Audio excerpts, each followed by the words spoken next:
Welcome to Armchair Expert. It's Thanksgiving. We missed that turkey. Oh, yeah. And I've stolen that, from Aaron. I just got to give a shout out to, he's the proprietor. Yeah, you got to give credit where credit's due.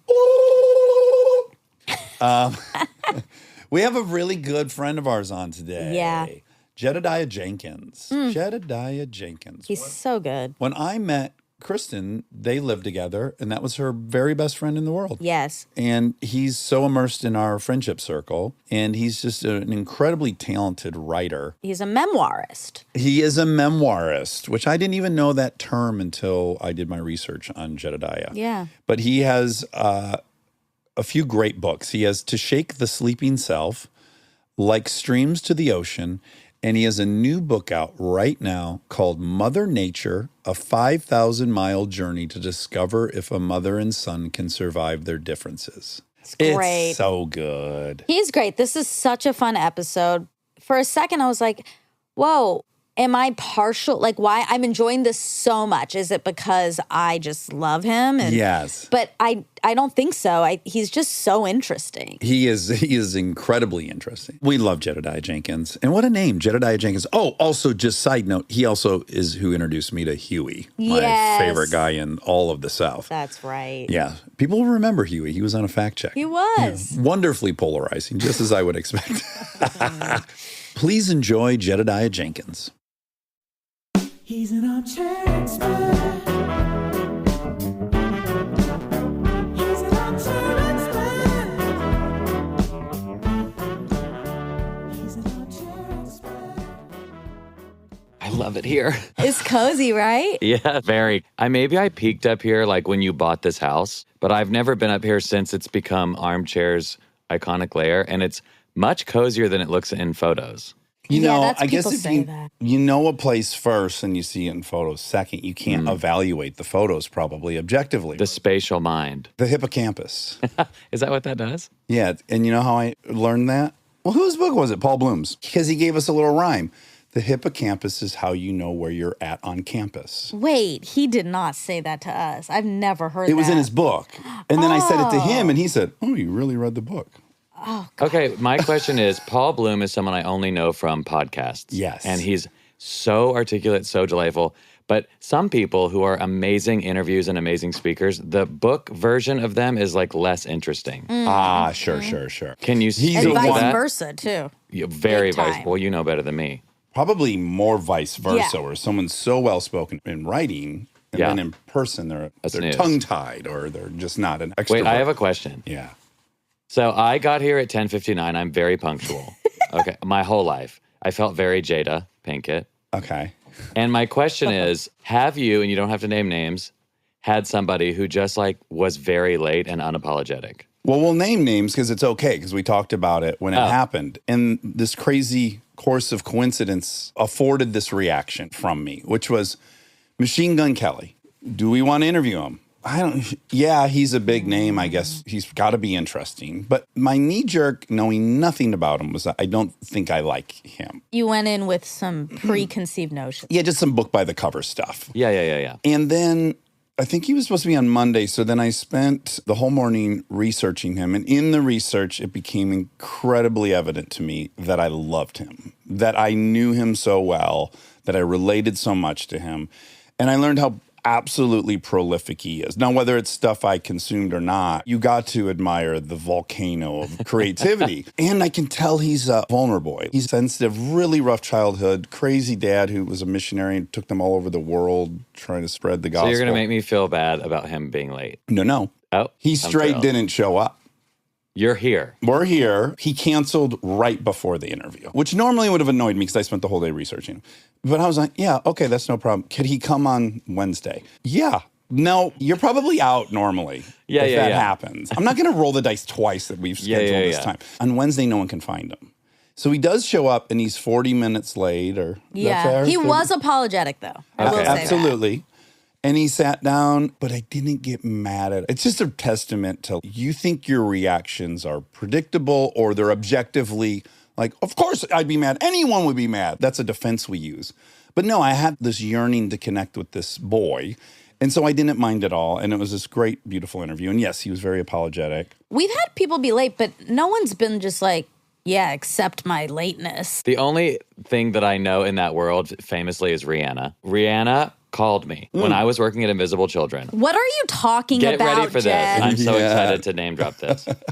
I was working at Invisible Children, which is a charity where we made documentaries about child soldiers. Rihanna saw one of our videos. Hold on 1 second. We make documentaries about child soldiers. Sounds like it could be celebratory. Okay, about So abducted yes. children who were forced into Conscripting, no. Yes, okay. Documentaries to stop the use of child soldiers. There we go.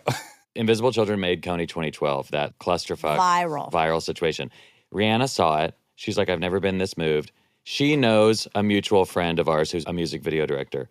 I'm getting an unknown number call on my phone, and who answers an unknown number? No, never. Psychopath. But the fifth time, I'm like, even a scammer doesn't keep calling back. They move on. I pick it up, and it's a Barbados accent. No. I don't even know what she sounds like speaking. Right. So I don't know who I'm talking to. And she says Rihanna, which at that time I'm like, well, it's not Rihanna. I don't even know who I'm talking to. Anyway, she puts the mutual friend on the phone, and then my brain connects, and then I don't remember anything that was said after. But she said, I want to meet you the next day. Oh, wow. She's shooting a music video in LA. Oh my God. I drive up from San Diego. I show up at the music video set. I've never been on a music video set. It's unbelievable. And she's like, I'm going to meet you at 3 p.m. We get there, of course, at 2. And we're just like in the mix. She isn't on set. Everyone's waiting for her to start recording. We can hear her in the like dressing room of the soundstage. She's in there cackling with her friends, Oh, fun. smoking weed, Wow. having the time. Good for her. Yes. So I'm with Kenny, our mutual friend, and we're standing outside, and we become best friends with her security guard, and we're there for 6 hours. 6 hours. No, hey, I'll be right out. Nothing, of course. Do you think she forgot? I think that she is so present and doing whatever she wants and just moves through the world. I don't think it's conscious of, I'm going to make them wait and No. flex. I think she's just like, life is so hectic. And I do exactly what I want when I want, and it's worked out for me, so I'm going to keep doing that. And she was delightful and so tall. Like, how tall would you say? My height, but she was wearing heels, so taller than me. I'm 5'10". Well, Oh, you know shorter what than you. Dax, well, Yeah, go ahead. you call her or something. I think But I she's don't- so sexy. Oh, Well, yeah, I think who she's doesn't? She's the so sexiest person sexy. alive. And I call her the sex giraffe. And Monica hates it. Yeah, because it's like, But then some armchairies liked it because they made a beautiful painting Oh. of the sex giraffe. It was a hybrid of Rihanna and this sexy giraffe. and then my Monica God. and I were peeking around bushes. It's an oh, incredible yeah. painting. But also, it led to a horrible conversation Yeah. Oh, no. that Her made moniker me is- sex chinchilla. Sex chinchilla. Oh, God. Isn't that so I think it's nice. unappetizing? Aren't chinchillas so soft? They're I legendarily honestly think it's appetizing because the softness. And I have found They're in rodents. my late bloomer sexual journey that I really like a smaller person. That's soft. nice. Same. I mean, you're Yeah. beyond. Yeah. Yeah. You're above 4'11". Keep walking. Wow. But you got to be crazy powerful. You got to be Yeah. asymmetrically powerful. Exactly. Yeah. Exactly. And That's what happens. fluffy? Do you like your little ones powerful? No. Okay. Yeah, good. I love the honesty. Yeah, me too. Yeah. I Yeah. like them to need me to protect them. And like, yeah. Great. Because your wife does not need you to protect her, but she likes it. I need protecting from Yeah. her. Yeah. Oh my God. Okay, let's start at the beginning. Because we just jumped in with such familiarity. People will smell it and they'll want an explanation. So here it comes. When I met Kristen 16 years ago, she lived with you. Rather, you lived with her. I lived with her in her beautiful hillside estate. Yes. It was a 65 Pre bedroom. Rihanna. Yes, pre Rihanna. And you were like, you don't need this house. Yep. I remember. I was like, how much do you pay for this? How much you make on Veronica Mars? I was her friend for a number of years and saw her go through different boyfriends or whatever. And it was like, la, la, la. And then this lightning struck and everything shifted when you showed up. I will say it's very jarring to see someone meet their soulmate when you're front row, because I didn't have my first boyfriend until I was 30. I'm late to the game and still figuring it out. And it just feels like, okay, la, la, la, got to figure out what I'm going to do. This person's fine. Let me go down the checklist. They're a 60. That's kind of almost passing. And then you just see someone when the checklist no longer matters. And it's so annoying to believe in that because it keeps me looking for it. Same, Jed. Hello. TikTok. But it is very profound to see. It was a bumpy ride at first. Oh, yeah. I'm sure there was a lot of consoling. I had broken up with her at one point. I'm sure Well- you hated me at some point. Well, Be honest. you are a very strong energy, and as a gay man, I fear alpha energy. Yeah. And it made me recoil a little bit of just like, wow, this is a lot of shifting energy in the house. Agreed. Did you think you might beat you up? No, I just don't like being uncomfortable. Yeah, and Dax Well, I loves think- discomfort. No. Listen. I know I present as that. I've had many different gay friends over the years that it started very tense. Well, then you become the ultimate friend because you're the friend we never thought we could have. Yes, this is why Silicon Valley loves Ashton Kutcher. It's very that. And it's why back in the Obama era, the White House Correspondents' Dinner was so fun because DC is power and they dream of popularity, which is Hollywood. And Hollywood is popular and they dream of power. And so they go and jerk each other off. And the energy is so fun. It is. Yeah. But at least from my perspective, because you didn't trigger me at all. What triggered me is I think everyone's trying to take advantage of me and everyone else. And so I'm starting to love this person and I see like, wow, 5 people live here. Yeah. For Who strays. pays what for rent? It's not my place. This is all wrong. Yeah, there's a little of me that's starting to evaluate, is this girl being taken advantage of?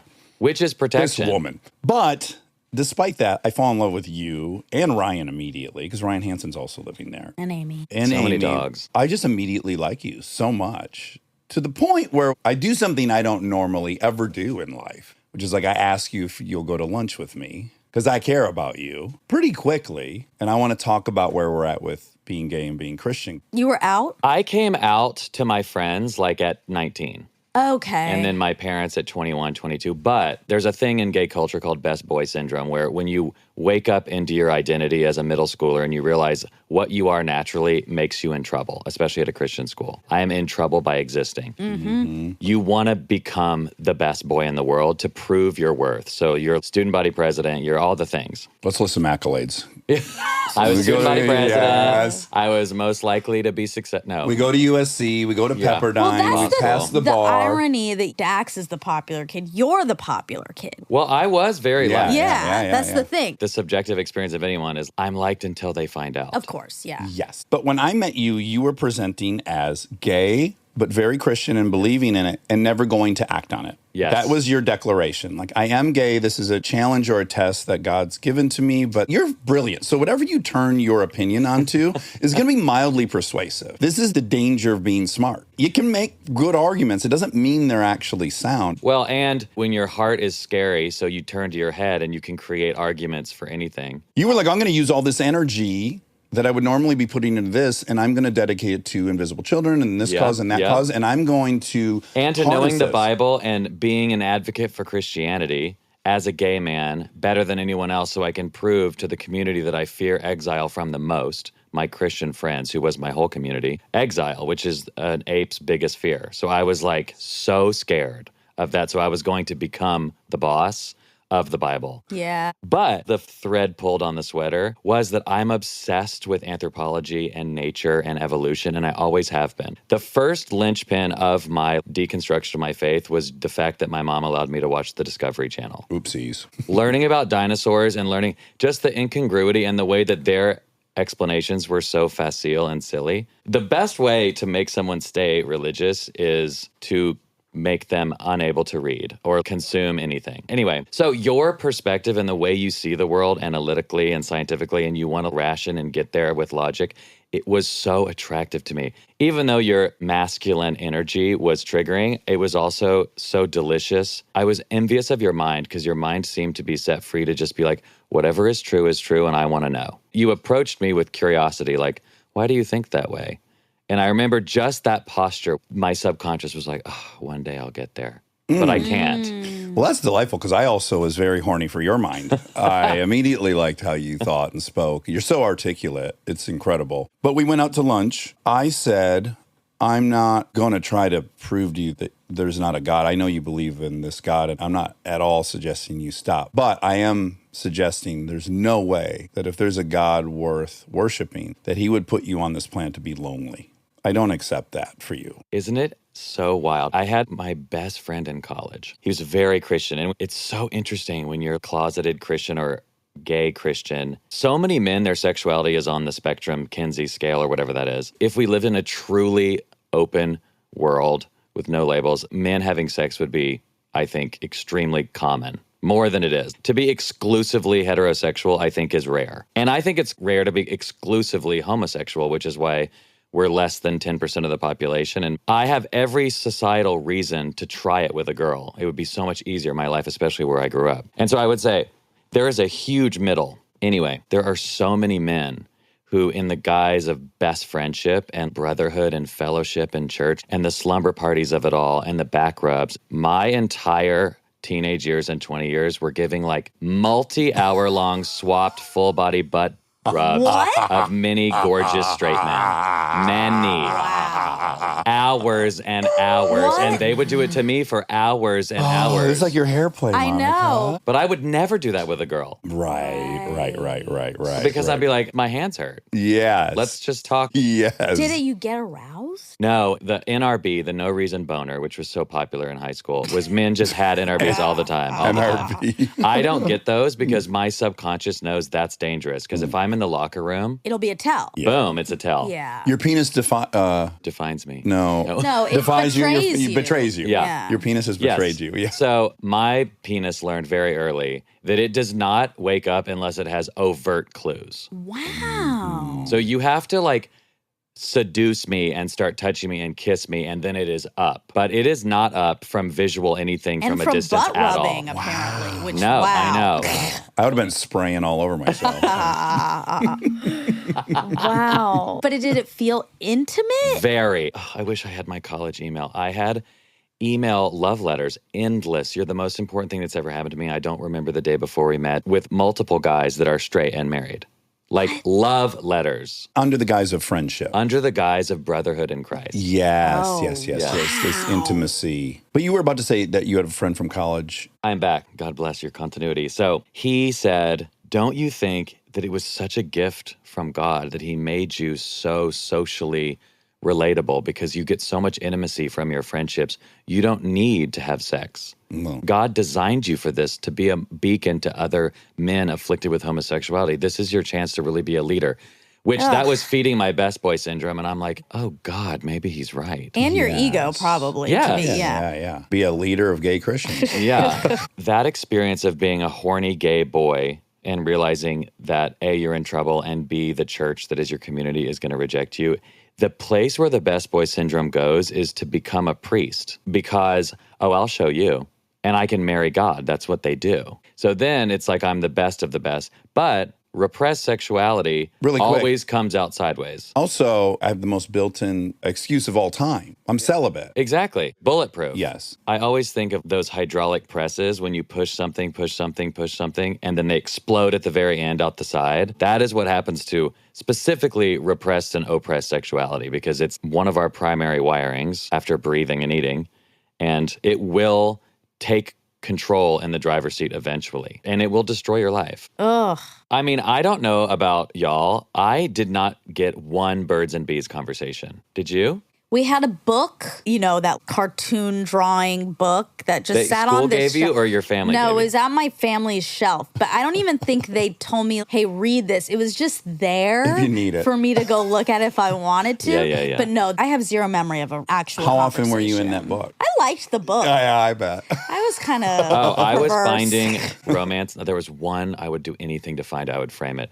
There was one romance novel that my mom had down on a shelf. It was like the 2/3 cover where there's a peekaboo of the woman and you open it and see the man. Yes. He was so gorgeous. Like, Wow. it was the unlocking. I'm obsessed with the unlocking of young sexuality. My first crush was the rooster in Rockadoodle. He was so hot. He was based on Elvis. And he was Wow. like big barrel chest. He could sing. I was in love. I would watch that movie on repeat. Then I loved Balto. This is becoming a problem, which is a dog. Okay. Very sexy Seems to be a Alaskan pattern. dog. Ooh. Oh, on a Husky? cartoon or Cartoon. Oh, okay.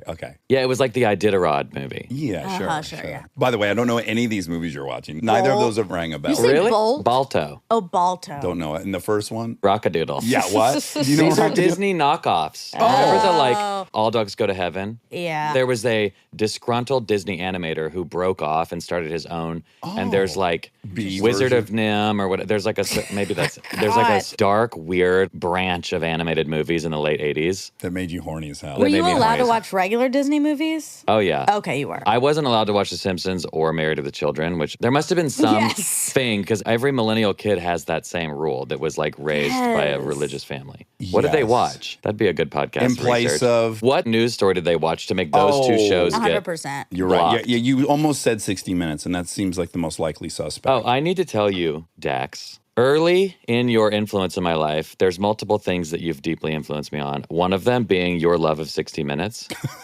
which, 60 Minutes has been around forever. So I remember watching my grandparents watch it and being Grandparents. like, that's a no from me, Yep. dog. Well, Yep. yeah. That's a no for me. Also, any show that starts with a stopwatch is basically like, you haven't got an hour left of this. yeah, It's dear God. counterintuitive. It is my golden compass of life. They are so good. I'm obsessed with every decomposing anchor. They're at the front lines of every cool, interesting thing. It's the best reporting. And for 40 plus years now. It's insane how long the consistency has stayed good. It's unbelievable. And for those of you that don't know how to find CBS like me, their YouTube channel is lit. I just follow them on YouTube. Every story posted at length, 20 minutes, is on their YouTube channel. Oh, and do they have the archive? They feature ones from the archive, but I don't know how deep it goes. Well, Monica and I were just talking about this literally yesterday. Yeah. I said, if there's a single reference that's most frequent for me, it's definitely 60 Minutes. That's the thing. I'm constantly like, I saw a segment on Ted Turner in 99. Yeah. I like that they haven't tried to keep up with this new age. They're still boring in a good way. My only complaint is I want them to be investing in the future anchors a little better. They're not introducing new characters good enough for Yeah. me that are youthful, that are going to carry the torch. I'm a little bit nervous. It is interesting. There may be a power dynamic there of just like legacy, Yeah. sort of like what we have in politics right now. And I get it. You've got all these ace gunslingers Right. on the roster, and there's And they're only still 3 doing segments. Yes, They're all not like abadi. Yeah, Right. we don't want to be ageist. We should let them be. I know it's just, you're not going to tell Leslie Stahl, like, you don't have a segment this week because we got this new, but we do need to introduce the people that are going to carry the torch because we don't want to be in a Jeopardy situation. Right. Where it's just Yeah. like, oh, fuck, what do we do now? It's less about ageism and more about until that one doctor from Harvard figures out how to make us not age, there's a guaranteed sunset. And it's like, let's keep the young blood in here. Yeah, I just want to make sure that our longevity plan is in place. That's it. That's it for the program. The program's got to transcend all of these generations. Wait, Okay. what was your sexual awakening human-wise? Who did you see that was Can a I tell a human, not great- an animated animal? Yeah. Can I set him up for a great one from the book? Because I think it's such a wonderful time to be horny. You rolling the Explorer. Oh, and the firefighter? Yeah. I got in a car accident on January 1st, 2003, which made me 21 or 20. Wait, I'm so bad at this type of math. So if I was What born year were you born? December 82. Okay. Did I turn 20 in 2002 or 2003? 2003. No, you The turned, end of 2002. you turned 20. I was 20. So Yeah. in January 1, 2003, I was 20. Yes. Yeah. That You had is just so turned. hard You had for just my turned mind. 20. That is tricky Well, because a you're Decem- changing years. A December birthday is virtually like not being born in that year. Yeah, You're yeah, really yeah. born in the next year. Okay, So helpful. let's think of you being born in whatever you said. 83. So I was 20 and had not had sex, had not kissed anyone, and had not been touched by anyone except my friends. There's also very much a wrestling culture. I don't know if that's with all boys. As a little gay boy, I'm like, let's wrestle all the time. Loved it. I spent most of my youth wrestling as well. Yeah. And just being like, don't get a boner. That was where I practiced Wow. it. But anyway, I flipped this car. It was the extra car that my family had, which was just like no seatbelts, bald tires, no one worried about it. It was just like sitting there rotting. I came home from going to USC for Christmas in Nashville. I start driving around an S-curve and the bald tire. I mean, of course, I'm also 20. I don't know anything about how anything works. You're I don't know paying what a attention bald to the tire song you're listening to. Yes, probably. which is Tori Amos. Yeah. And the car fishtails and then goes perpendicular to the road. The tires catch. I go up the hill because it was in like a canyon. Then I roll down. I break the windows with my head. Bing, bong, bing. There's no seatbelt. So I'm being my ripped from driver's seat to God. passenger seat back and forth, dragging my legs like a rag doll. I crawl out. Covered in blood. I'm fine, I think, but I'm also in shock. Time is so confusing in those kind of moments. A fire truck appears. And from my memory, I only remember one, this gorgeous buff dream is standing over me, saving me, like looking down at my face. I'm laying on the ground.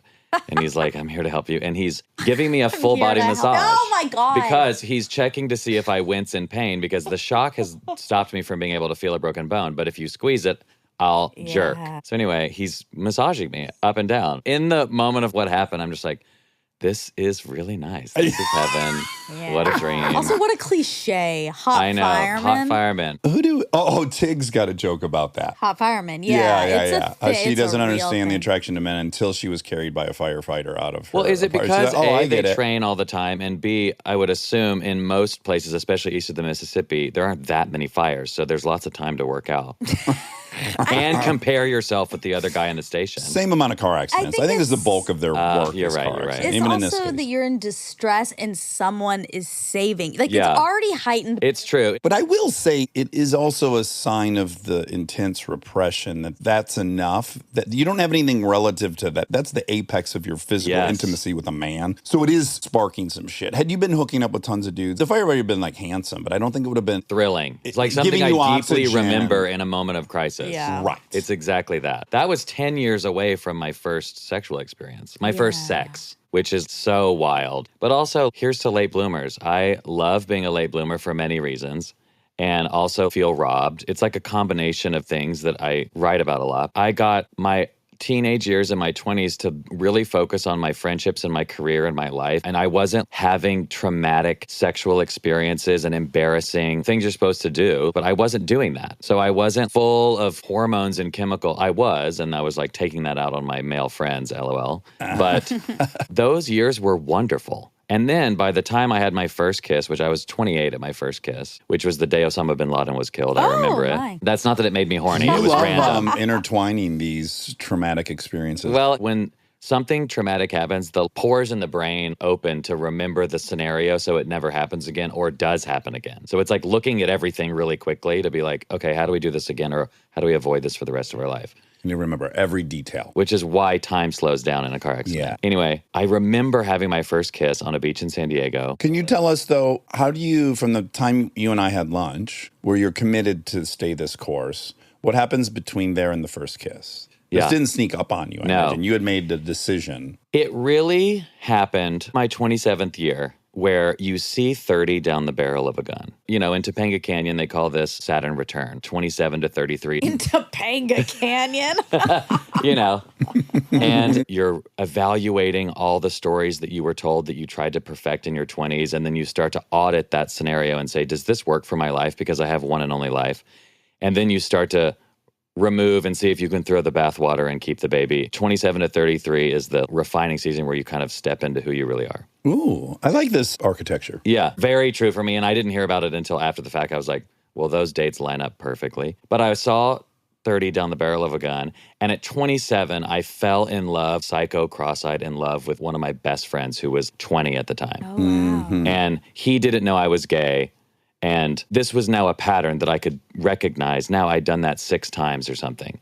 And it was the most painful love. And I had the wherewithal to know, oh, this isn't just your best friend. You're in love with him. I'm not shitting you. I saw myself at 67 being a priest and just losing control. And I just saw my life and I go, this cannot be my life. It's a powder keg. You just finally live long enough to see the pattern and you're just like, fuck this. And I still was very much in the I want to follow God vibes. I was stepping back from dogma and I was more, I believe in God, but we'll see. It can't be the version that It cannot be exactly the version. And there were some progressive Christian writers like Brian McLaren and Richard Rohr who I was reading that were very influential to me. And they were very pro-gay. Then I went to a Exodus International meeting to try to gay convert. You did. Yes. Wait, what's an Exodus? So Exodus International is a now debunked. It was a gay conversion camp / they had meetings around America, and it was to heal you from being gay. You did this at what age? 27, 26, 27, yes. You went. I didn't go to a camp. I went to a meeting Oh, okay. in Venice Beach at a church. And I went, so a friend of mine, his mother was like, oh, one of my dear friends was living in the gay lifestyle and he had lots of gay butt sex. And now he's married to a woman with 2 kids. At that time, I was like, that's my dream. I don't want to be this way because it might cost me things. So I go and meet this guy and I go into his house. It was very interesting. He had this perfect life, this gorgeous house in Orange County on the water in the lagoon, this beautiful wife, 2 kids. And when I showed up, he knew what he was doing. He was taking me to this meeting. there was a look on his face like there was an invisible gun to his head. There was no sparkle in his eye. There was no like, let's go give you a great life. Oh, Just someone white knuckling it through life. Yes. Yeah. He takes me to this meeting, and Kinda I'm so already heartbreaking. I'm already Yes. energetically absorbing his energy, and it is bad. It's not the future you want. But I'm thinking that's my best case scenario, is that white knuckled life. So then I go in there, and the whole fucking room is that energy. And there's worship, there's singing songs. And the guy gets up there, no, I want everyone to come forward. I want you to scream out and say the name of the person that molested you, that made you this way, and forgive them. And I was never molested. right. Everything was great. I mean, sure, my parents divorced, but my dad is amazing and raised me great. And so I'm like, oh, I wasn't molested. But then people are slowly trickling up, some are not.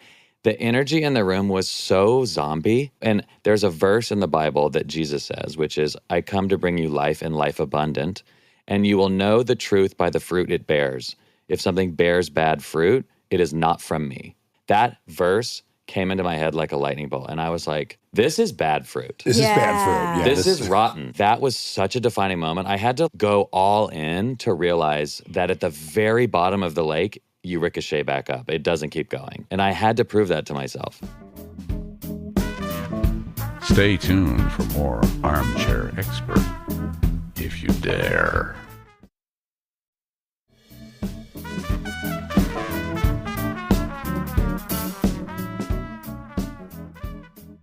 I can't help but be distracted by what I've seen in AA, which is it's very common for people to meet in AA and they're hanging on by a thread. They find someone else. They get along great. They get this notion of like, no, it's a bummer we never partied together. Oh. You often see people go out in Yeah. pairs and it's so fucking explosive. Obviously, you both met in recovery. I imagine this group having peel-offs occasionally. It's just the most wildest Of fucking in a course. hotel. Shame-induced, Yeah. high-octane.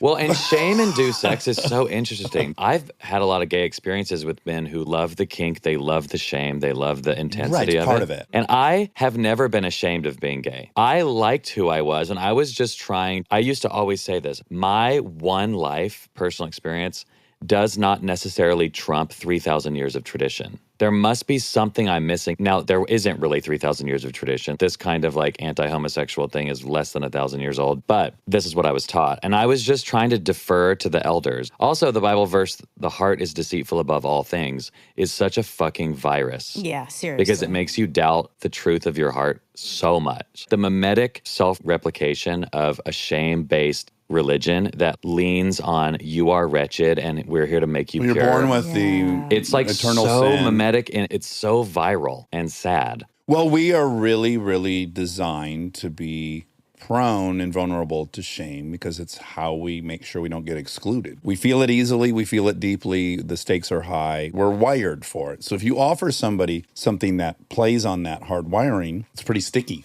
Do you think, how do I say this in another way? Because I'm so tired of the bankrupt term cancel culture, but that is a shame-based reaction. It's like so fun to shame somebody and exclude them from the tribe. And it's our fear that trend or whatever that social media provides us is something we've always done. But I feel like it's mitigated by face-to-face. Like you don't heckle. Well, but then in every old book, there's like the mob with the pitchforks and they're loving it. Well, I think once you take on the identity of the group, your own individual morality is silenced. I think if you're joining this group, it feels like consensus. Everyone seems to agree on this. I feel bolstered by the consensus. I remember the first time I ever really felt that was after the election of Trump and just the liberal panic and the Women's March and the clarity of like Republicans are evil was so viscerally clear. And then the moral panic and the incredible uprising of 2020 of Black Lives Matter. I remember I was like, wow, there is something going on in the air where I can taste it. And that was probably also exacerbated by we were all trapped in our houses and just Yeah. ready to explode. Well, it's happening right now. Yeah, it's happening right now. I feel it very deeply. Another opportunity to declare. Yeah. And the declare is demanded. Yes, it's yeah. required. The middle path is not welcomed. Yeah, it's very triggering to me. Yeah, Yeah, me too. same. Me too. If you're not with us, you're against us. Well, Yeah. hold on. Hold on. Well, what was your reaction to 9/11? I'm lucky enough to have journaled. There would be what I thought was my reaction, but I actually wrote about 4 pages the day after. I guess depending on where you land on the spectrum, this will sound like a big brag, but my whole 4 pages was, oh no, this is terrible, and I'm afraid we won't make the best out of this. And I think it's going to be an excuse for the government to take a lot of control. And I think it's going to justify a lot of violence. Were you at UCLA or were you done? I was 1 year out. It's the most beautiful moment I've experienced on this planet in my lifetime, which is I went to 7-Eleven, and 7-Eleven was packed. And it was dead quiet in there. And people were trying to allow others to get in front of them in line. There was the deepest sense of unity that I had ever experienced. We all felt like, oh boy, here we go. We're in something now, and you're my brother, and we're teammates now. So everyone was being so courteous, like in a very palpable, specific way. And I remember observing it, enjoying it, being disheartened that it takes this for that. And then I just saw that immediate fire up of the vitriol. And mind you, I'm a shallow person. If someone hurts my family, I'm going to kill everyone. Like, I'm not saying I'm above any of that. I was immediately apprehensive of where this was going. And I will say, you just don't know what decision led to what. Maybe it was the perfect decision. All the decisions were made. Maybe they were perfect. I don't know. Well, as Sapolsky says, there's no free will, so who cares? Yeah. Right. I mean, everyone cares, but it's just happening. What I do know is there was a moment on planet Earth where everyone in the world was on our side, save maybe Afghanistan or the Taliban. And we had a moment where everyone was watching and everyone felt for us. And we could have done something that's never been done in history. We could have taken the $2.8 trillion we ended up spending to kill those people, and we could have inundated them with opportunity. I just think that would have been the most insane historical example that could have happened.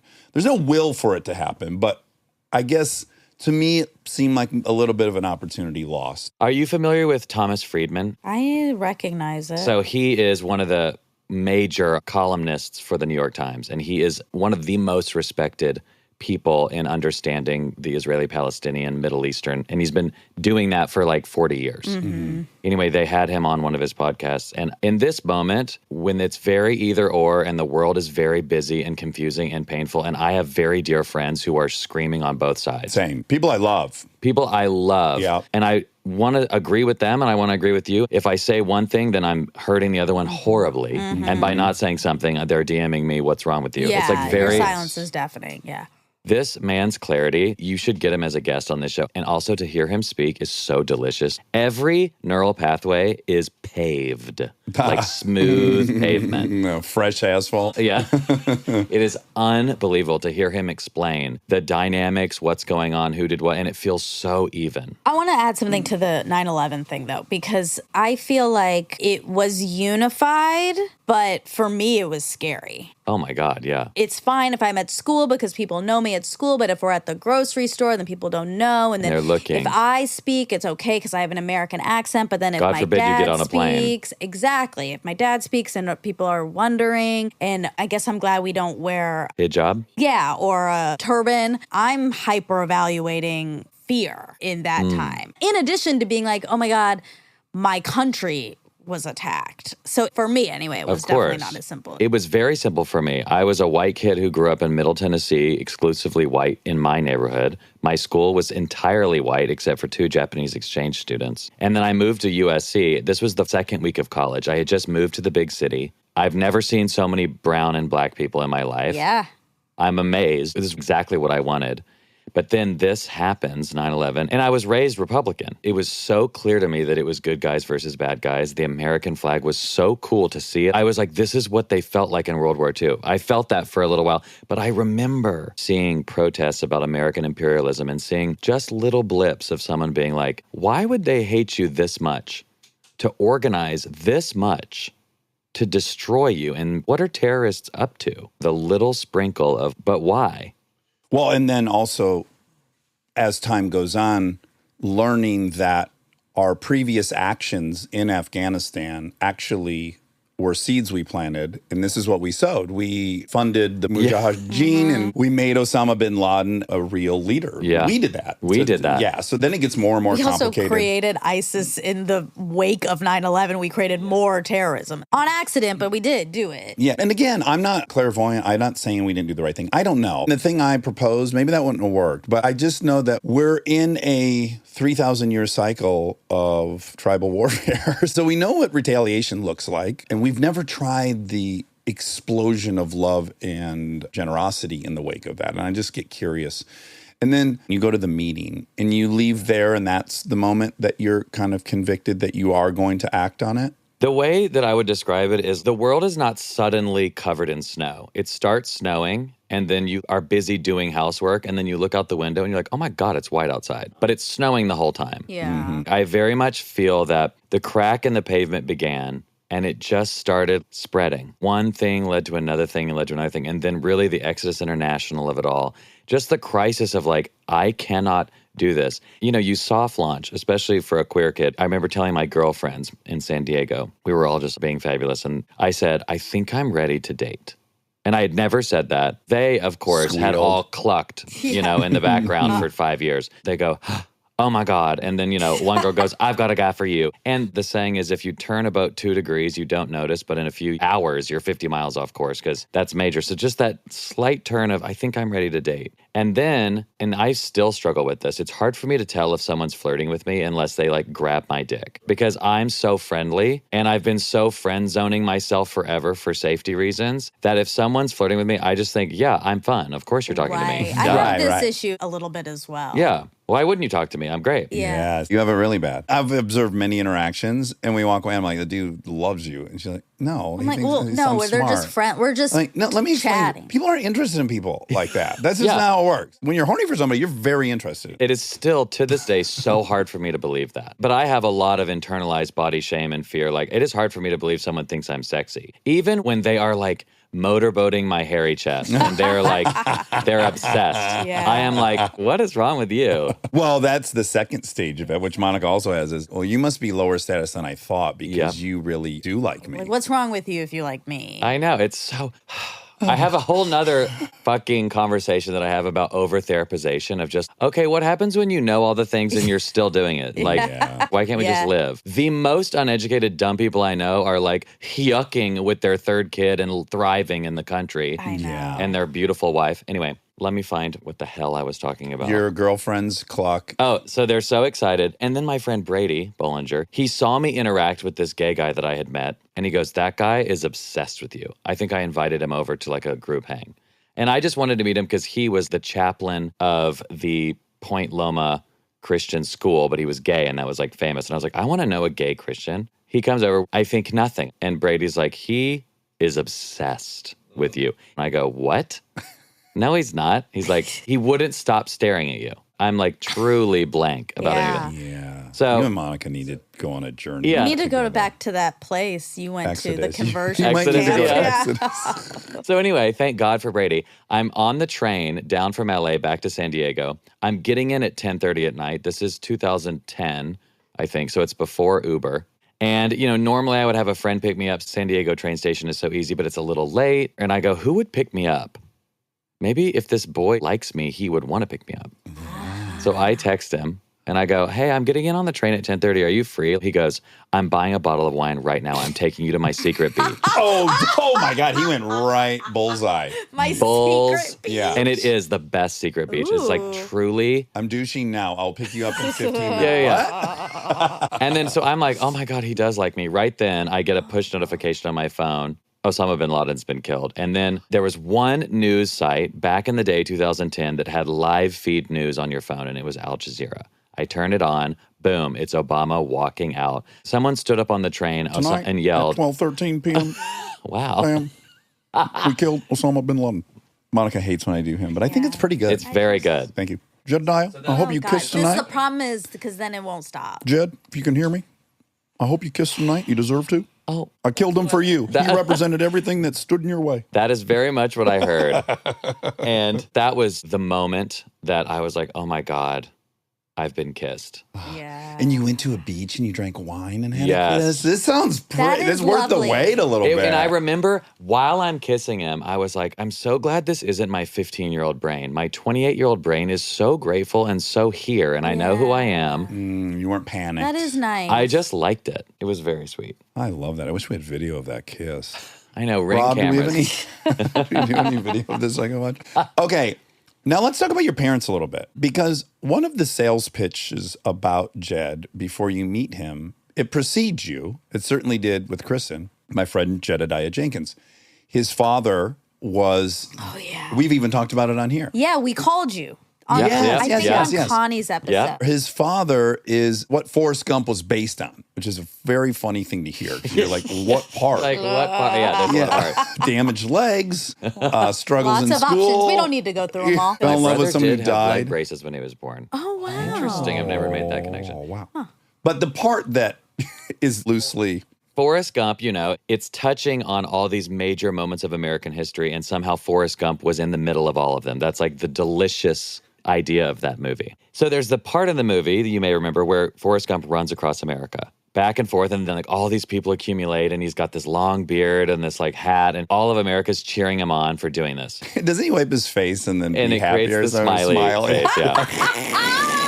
It's such a genius I know. movie. Good. Oh, That it is. movie holds up, I think. Yeah. God, I'd like So- a rewatch. It's darker than you remember. I watched it with Lincoln and we loved it, but I had a lot of explaining to do about Yeah, Jenny. Jenny. Why are they burning her house down? Well, her dad molested her. Why Yeah. is she dying? She has AIDS. She was an intravenous drug user. You know, like you Yeah. got to Wow, hit him yeah. with some major That's shit. true. Why is the principal going in the mom's house? Because he's fucking the mom so that he can go to school. Wow. I said it much softer, but I had to explain all that. There's a lot to Yeah. explain. Anyway, that scene is based on the phenomenon of my parents walked across America in the 70s. Back then, you know, it was very monoculture. There's 3 channels. If something's happening, everyone knows about You got it. Time Magazine, you got Yeah. National Geographic. And they were on the cover of National Geographic. It was a big thing. And then they wrote books about it, A Walk Across America and The Walk West. And it sold like 12 million copies, which Wow. now the biggest book Oh. sells 1 million copies. I was going to say, I think McConaughey's got the most successful memoir of the last 30 years, and it sold 3 million. So Right. even today, when I Wow. read that it had sold 12 million, I'm like, that's insane. Yeah, it was insane. God. So I grew up in the shadow of parents who had done something major, but I also grew up in the shadow of parents who divorced when I was very young, and their love story was very Brangelina, like loved. Although I guess Brangelina was controversial. What's a loved? Started out controversial. Yeah, but they were darlings of America. Maybe Will and Amy, Yeah. Oh, I right? love. Oh my God, We're that still Gap with ad. Ball. No one was the bad guy. Yeah. Everyone's just like, they liked them as a couple. And that's Yeah. sad. So they divorced when I was very young. I don't remember the divorce. I don't remember the drama. So much of it was tied to their relationship that the book deals kind of dried up, the speaking engagements dried up. So I kind of grew up in a fallen Camelot energy. But my dad lived on a farm and he was like a gentleman farmer and like always we were feeding the cows. It was a very fun way to grow up. He wrote other successful books. Yeah. But, you know, it's one of those eat, pray, love experiences where you just blow it out the water and then everyone remembers you for that thing, which is a very interesting fame conversation. I'm sure you've had it many times on this show where an artist or someone can accidentally hit the zeitgeist so hard that they're cursed, like Daniel Radcliffe. You can make the best movie ever, and it's so unlikely that people are ever going to stop calling you Harry. Yeah. Like, how annoying. No, he would have to be in a franchise of equal size. Yes. Good luck. So anyway, monoculture, that was a very cool moment of the Forrest Gump movie because that was something that I understood of like, oh, wow, that's cool. Yeah, was there a little bit of a heyday when that movie came out? Did it kind of bolster? Yeah, I mean, there was some chatter, but I was 12. I'm sure my dad did some interviews, but it was Yeah. also hurtful to my mom again because my Yeah. mom isn't featured in that at all. Right. I was just going to say, because we already said, like, your dad, and you're saying your dad and They your wrote it mom did. together. Yeah. Yeah, and they did the walk together. Well, the second half of the walk together. He walked from New York to New Orleans first. Yes, met her, and they walked across the West for 3 years. A big impetus of my new book is understanding my mom's experience on the walk because I always felt that. It's like, oh, your dad's doing another college commencement speech. No one even knows who I am. Yeah. And he's the one whose infidelity caused us to get a divorce. I'm over here raising 3 kids by myself. Yeah. Right. And he's now the hero. So I grew up with that taste. I just wanted to know what it was like. And she had enough distance and she's thriving in her 70s. Maybe she can talk about it without the sting because she was very good about not bad-mouthing my dad growing up. So admirable. It's so difficult now knowing how gnarly it was. And we lived in a small town south of Nashville called Columbia, and they were the celebs. The Columbia Herald would post their divorce proceedings. They had like a reporter Oh my in the... God. Because my dad fought her for custody. I mean, I was little, but it was nasty. Yeah. All these things I don't know. So interesting way of being raised where my parents were always home because they were writers. So I don't know what it's like to have a parent go to work. Right. And your dad was just kind of independently wealthy at this point. Well, they had made good money from the books, but then the book deals dried up. And so by the time my brain was online, 8, 9, 10, 11, 12, we did not have money. But they had big farms and we had a nice house. But going to Applebee's was once a week, and that was fancy after church. And going to the movies was a big deal. No planes, flew nowhere, camped. I grew up cutting coupons. But I would just hear the faint stories of back when they sent us a limousine to drive us to Amy Grant's house for the Good Morning America interview. And I was like, what are they talking about? Yes. Now in my adult life, I have a scarcity mentality with money to where I want to keep my expenses so low. Like I live in a 600 square foot cabin in Beechwood. My car is paid off cash. I have no debt because I'm always like, the book deals could dry up. I have friends who are very successful. The hedonic treadmill is so interesting to observe from below it, where their life becomes so expensive that they're stressed again. Their monthly output is my annual input, and they're stressed about keeping it there. Sure. It's unavoidable. It's the way the human brain works, but it's so interesting to observe from this city. Do you think that experience put a premium on fame?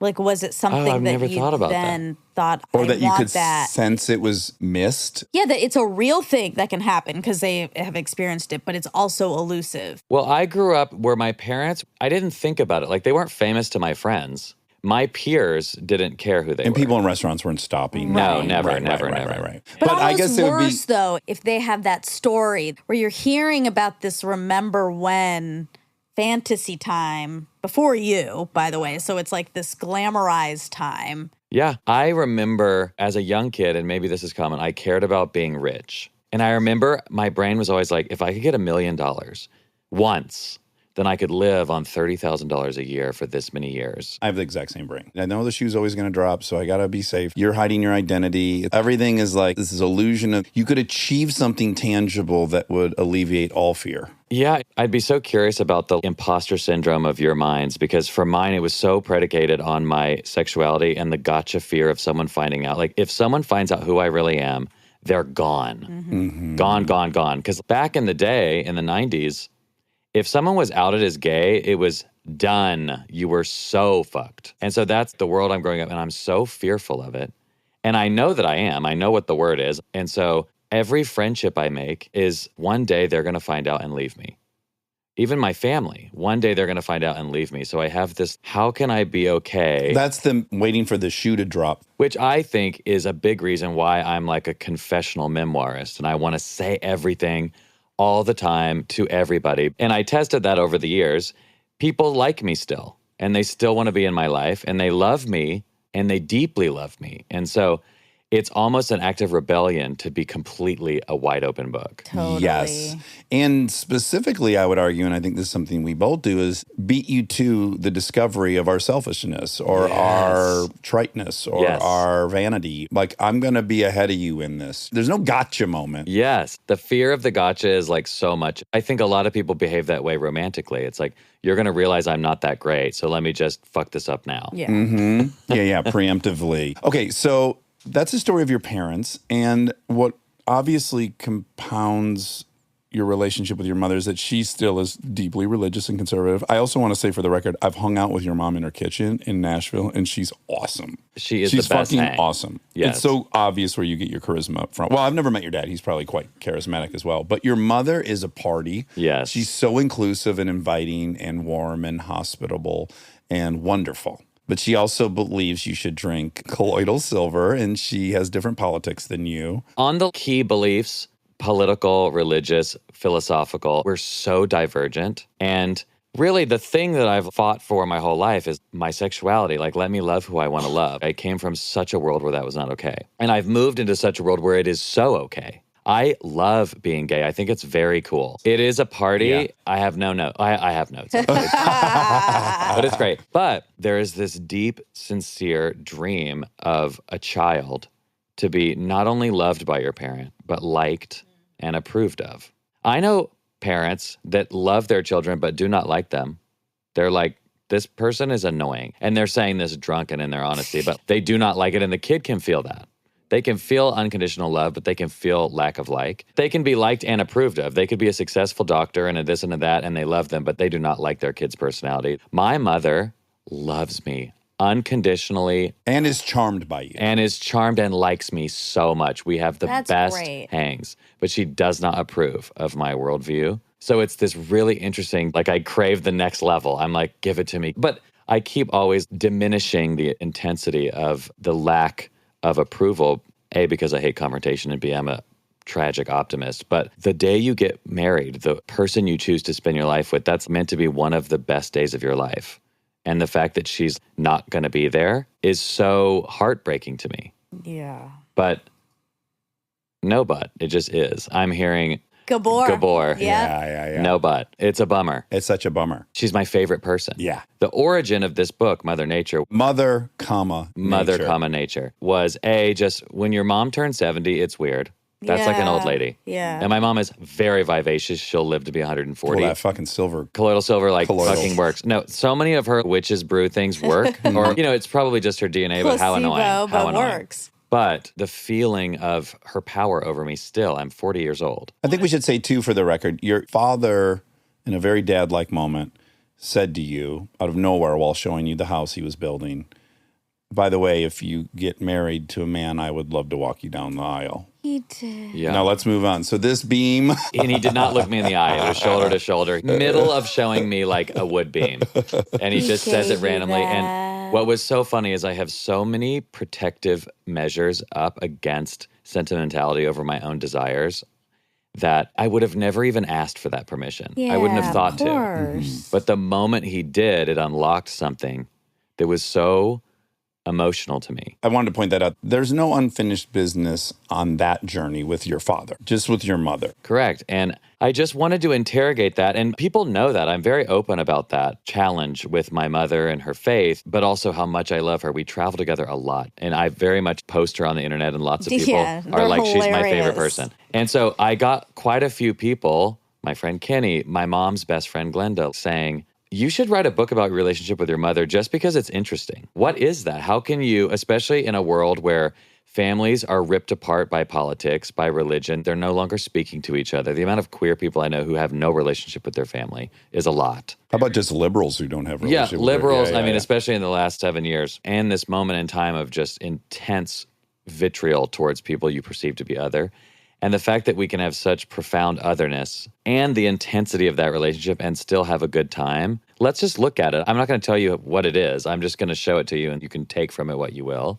I can't recommend writing memoirs enough. Maybe you do this by having a podcast, but creating a narrative story out of your life and figuring out how it fits together in a structure is so profound for healing, because you're no longer just, it's not life happening to you. You are directing your life. You're framing it. And it gives you a sense of control and authorship and ownership and autonomy. Well, there was something I learned when I worked for Invisible Children, and we worked You're with... promoting child soldiers. We were promoting child soldiers, and we worked with escaped child soldiers to help them rehabilitate. And one of the things that the therapists from the UN did was they would have them reenact their own abduction with the other boys. Very Scientology. And at night, really? Yeah, they do that. To get to the They recreate their enneagram? trauma. I forget the name Wow. of it. Yeah. Well, that was a real divergence. He's dropped a bomb into I've always thought there must be something great in Scientology. There's stuff. I don't know anything about it. I only know Leah Remini. Exactly. But anyway, they reenact it, and the weirdest thing is these boys are cackling, laughing. They were abducted at 11 and then forced out in the yard to shoot their mom. But they reenact their abduction, and what these therapists say is that the subconscious fear of chaos, of having no control, is what causes such unlimited PTSD. Instead of you happening to life, life happened to you in a way that ruined it. And so to go back and write over that memories by recreating it, and you just pave another pathway. One of the reasons that people with PTSD have such horrible nightmares, I'm quoting this therapist, so I hope I got it right, is one of the reasons we dream is your brain is putting memories into the drawer. So it's like, this goes here, this goes here. And it's like filing cabinet things. So one of the reasons PTSD is so nefarious to someone's experience is, A, it deprives you of sleep, because when your brain tries to take that memory and put it in a drawer, your body is so afraid of it that it wakes you up. So you can't sleep. You wake up screaming because your brain's just trying to put it in the drawer and it can't. So these reenactments help your brain have another pathway to get it to the drawer, is this idea. Well, I like that. It was so amazing to see these therapists do this with these child soldiers. The reason I bring up that analogy is going back and creating a frame and a narrative, things that happen, and seeing it from 30,000 foot view. You get to be the writer of the experience. You're writing the thing that happened to you, which does something. Can I add a layer too? Because I'm finding this to be the case when I write about my childhood is you have no choice but to tell the other participant's story. I'm ashamed to admit how little energy and time I have put into telling, say, my brother's story until I was forced to do it because it won't work as a story if I don't. And then in writing this stuff about my brother, I'm like crying uncontrollably and calling him and telling him he did a good job. It also forced me to do that, which I think is really powerful. That's such a good point because one of the major questions I get when writing memoir is how do I write honestly about family members? They're alive. And they will definitely read this if it gets published. How do I tell the truth? You start with the elephant analogy to address this kind of, right? Yeah, I'll give it in a second. But everything I write, I imagine I'm telling the story with my mom in the room, but I'm telling it completely accurately to where she can say, I didn't say that. And I have receipts. Yeah. Because what's going to happen is, especially when you write a memoir that's going to be published, the publisher says, you need written permission from this person. There's so many pieces to a book coming out, and that tail is so long that if a lawsuit comes down in the 11th wire and ruins your release date, there's an injunction, it's fucked. So they want to avoid that. So anyone you speak of disparagingly, you either have to change the facts so dramatically that they don't recognize it's them, or get their written permission. You can't just tell it exactly like it is and change a name or change the relationship. If you're writing about Donald Trump or a public figure, you can. If it's a private figure, the lawyers will be pretty... Yeah. I mean, if you change their gender and their job and the state they live in and their name, you're probably fine. But if it's your mother and you change your name from Glenda to Brenda, they'll be like, no. Yeah. So having to do that, and my publisher gave me the best advice. He said, write it as true as you remember it. And then give your mother the manuscript and say, Mom, if it's true, I'm printing it, but I want you to change anything that I said, you said that's untrue.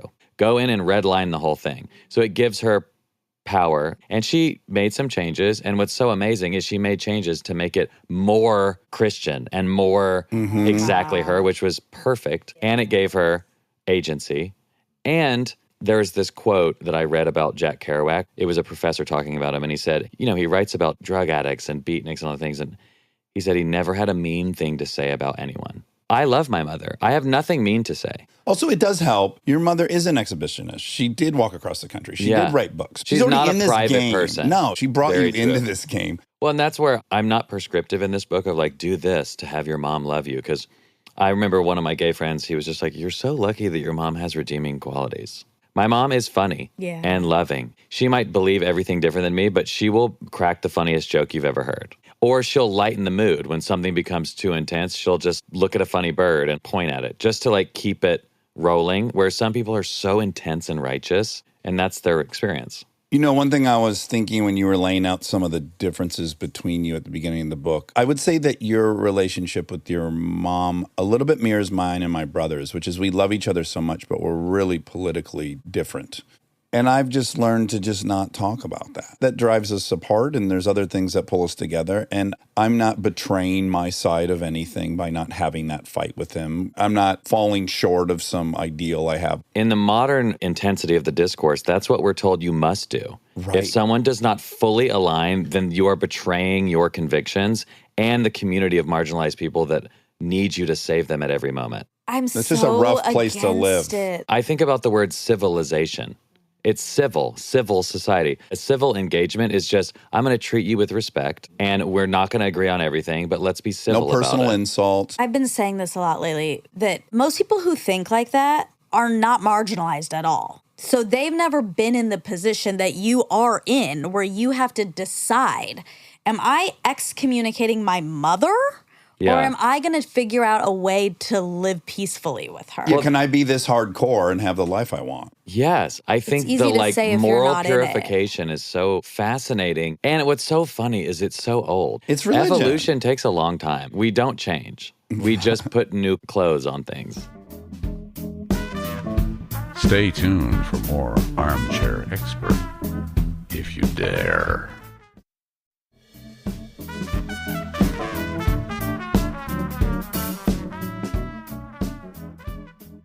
It helps to remind myself in these situations that The reason it's so threatening for people you love to have differing beliefs is it is the signal for in-group, out-group. So here's someone I love, but they're in the out-group, my normal out-group, they're now representing somehow. And so what's really on the line isn't what president is going to be the president. It's that you're no longer going to be in my in-group, and I love you. Or I often think about the stakes between Kristen and her mom's stress over religion when I remind myself, okay, just imagine for a second that you really believe that I'm going to heaven.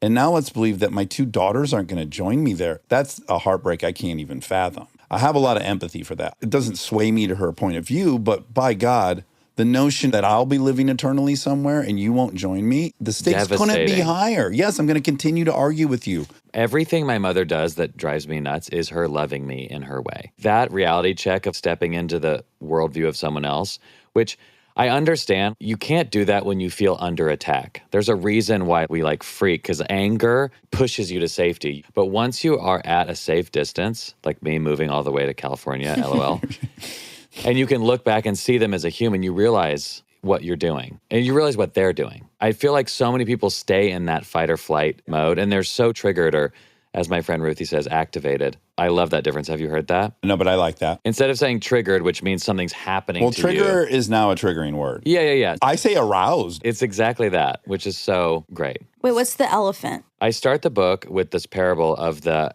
elephant and the blind monks. Have you heard it? Ed Yong also maybe talks about this. It's akin to the marshmallow. It's pretty ubiquitous. I'll let him explain it. The elephant comes to the village. The blind monks have never heard of such a thing. They all go to touch it. They surround it. And their brain is filling in what they think it is. On the way home, they're talking about it. And one of the monks is like, oh my God, this giant beast made of bone.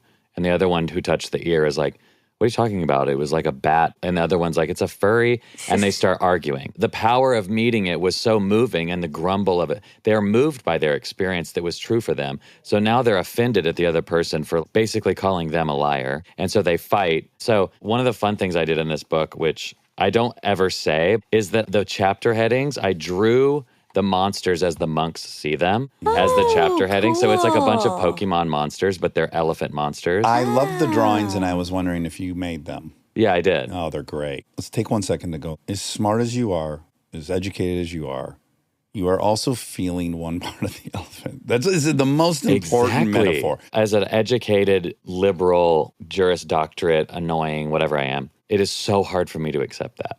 I know. Because you actually put a lot of effort into seeing the whole elephant in your mind. Yes. But I believe I am not seeing the whole. Mm-hmm. I bought my mom this vintage locket with an elephant on it. I got it on Etsy. And I put a picture of us in it. And I gave it to her. And I got one for myself. I actually had a jewelry designer make this. Because I want people to give them to that one family member that comes to mind and put a picture of the two of you in there. Because it's just a reminder to see the whole elephant. And then you might be reminded to think of that in the news, in the whatever it is. You have one perspective that is limited and very limiting. I mean, Sapolsky taught me this. Jonathan Haidt taught me this. Even Carlo Rovelli's book, The Order of Time. Have you read it? No. It is horrific. It is 90 pages. It looks like a bathroom quote book. And it is just him explaining what we currently know about time. What is he by He's training? a astrophysicist. He's major. And this book is so simple, and it's got drawings, and he's just explaining what we know.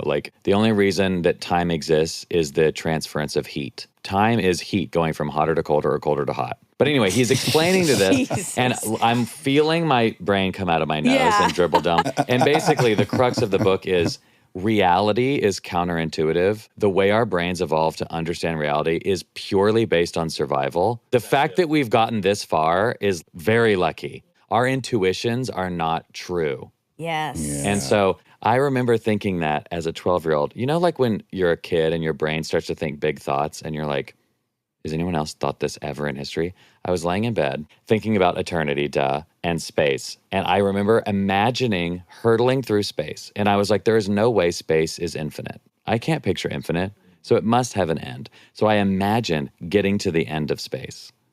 And I'm floating there, and then I see the wall, and then I think, well, there's got to be something on the other side of the wall. Of course. Yes. So then I remember realizing, oh, the truth must be something unknowable to my mind. Yeah, the capacity. We don't have it. It's We like don't have it. asking a chimpanzee to fly an aircraft. It's not going to happen. They don't know what you're doing. Yes, I know. Any attempt I find very unsatisfying. Even the physics attempt. Yeah. The Big Bang. Okay, but what was before the Big Bang? Yeah. You know, pure light. From where? And then you go, oh, I see. It is a fool's errand. My little monkey brain's never going to whip this. I'm not going to waste any more time We can't. contemplating it. I've freed myself from that. The large hydrogen or whatever collider thing, Yeah. that thing exists. It has billions of dollars. They built tubes in the Denmark field. And I'm like, I don't know what they're doing. I look at it on 60 Minutes. I'm like, what is this? Right. The super collider. What is that? But I don't even know how a car engine works. You're like way ahead of me. I'm like, how did this start? Okay, so what's great about the book, I don't know if explicitly you think this, but what is really beautiful, and it's kind of a call to action, certainly was to me, is if you get really just honest and you take inventory of, okay, how often do I go visit my parents? In your case, it's like twice a year. How old's my mom? She's 70. What's the average age of a woman in America? 76. So, wow, 12 more times, that's when I'm going to see this person who raised me? That Horrible. seems a little light. Yeah. Yes. And then you find this great hack, which again, you're not giving advice, but just by living your life the way you are, it's such great advice, which is you found out years ago that if you hang with your mom and there's a buffer, it works beautifully. A diffuser. This happened by accident where my mom was coming to visit me and she brought her friend Pam. Pam is a boomer delight. Okay. She's like so fun. She was on the dating apps. She was thriving. And I only go home to see my mom for holidays with the family. So I'm with her and it's so intense. She wants to cook me every meal. She wants to do my laundry. She's like watching me. Yes. I'm like on my phone and she's asking me a million questions. And she's like, you really love your phone, you know? And I'm just like, I know all she wants to do is love me, but even just that interaction is making my skin crawl. Yep. So then she comes to visit and she brings her friend. And I've never seen her be a friend where they are ripping on each other, cackling, laughing, having the time of their lives. She's a human all of a sudden. She's a human. And then Pam would ask me the exact same question my mom might ask, but for some reason, I want to answer Pam's question. Right. It didn't hit any Of buttons. course, yeah. I'll tell her everything. And then my mom is sitting there listening. And then she'll be like, wow, he's never told me that or whatever. And Yeah. it's just this amazing thing. And we had the best hangs, the best experiences.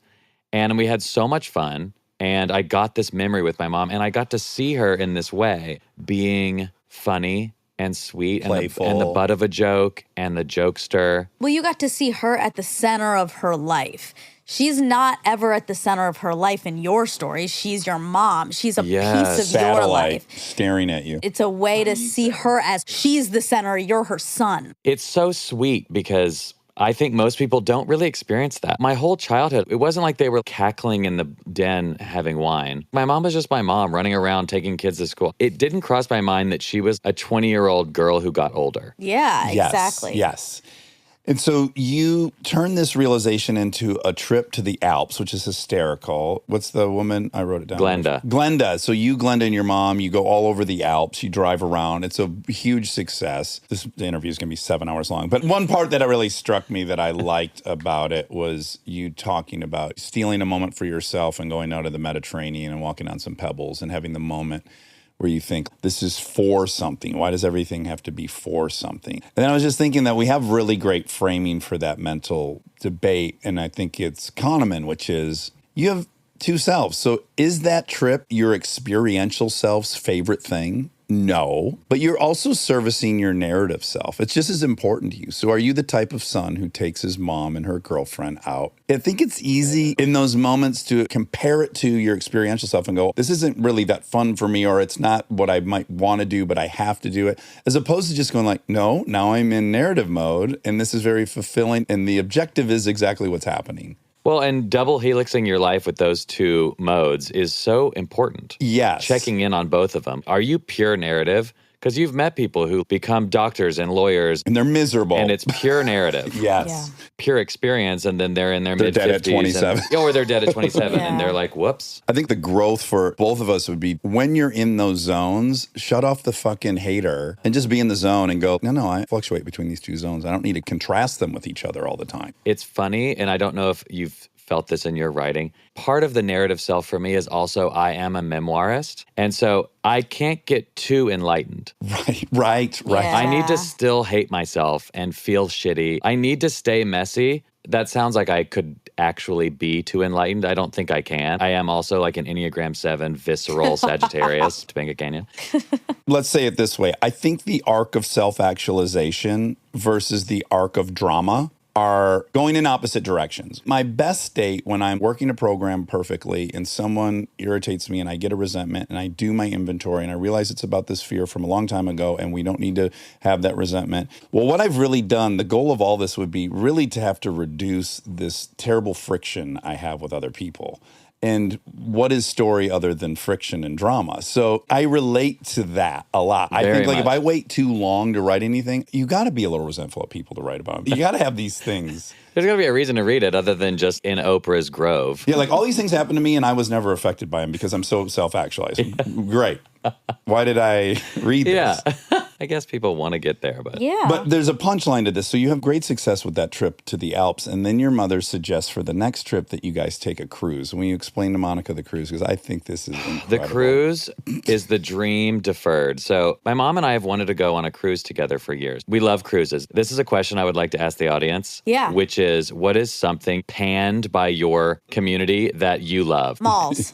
Great. Mine is cruises. Great. Like I am a nature person. Picture me. I'm camping. I'm in the dirt. And I want to go on a cruise. So that was a dream of ours for a long time. So then COVID hits. A lot of people did this inventory of bucket lists of their life. Like, oh, well, what am I going to do now? And she wants to do a cruise. So she goes, Jed, I get this email. It's like May 2020, okay? LA is in hazmat suits. Yeah. In Tennessee, they're like licking each other. She's like, there's a cruise. Starts in Venice, goes to Israel. It goes all around Greece and Crete and whatever. And I'm like, this sounds great. I've never been to these places. And she's like, I'll book the tickets now and I'll pay for yours. And I'm like, wow, that's so nice. And then she goes, one catch, don't be mad. And I'm like, okay. God. She goes, it's a Glenn Beck cruise. No. Are you This serious? is so spectacular. Not only is it a Glenn Beck cruise, it's a Glenn Beck cruise to discover the foundational elements of faith and democracy. Hello. So you're going to get, it's going to be one long lecture. So it's going to be one long lecture. He speaks every day. And then it ends in Israel where he's interviewed by Bill O'Reilly. Okay. The grand finale is Bill O'Reilly and Glenn Beck chatting in Israel. You know, my immediate God. arousal activation is I would rather die. Yeah. My second is all of these old people are going to get COVID, which is maybe good Yes. for evolution. My third thought is this would be the best thing to write about in history. For sure. Oh my For God, sure. yes. So now I've clicked over to narrative self, and I'm like, yes, mother, yes. Yeah. I love this about you.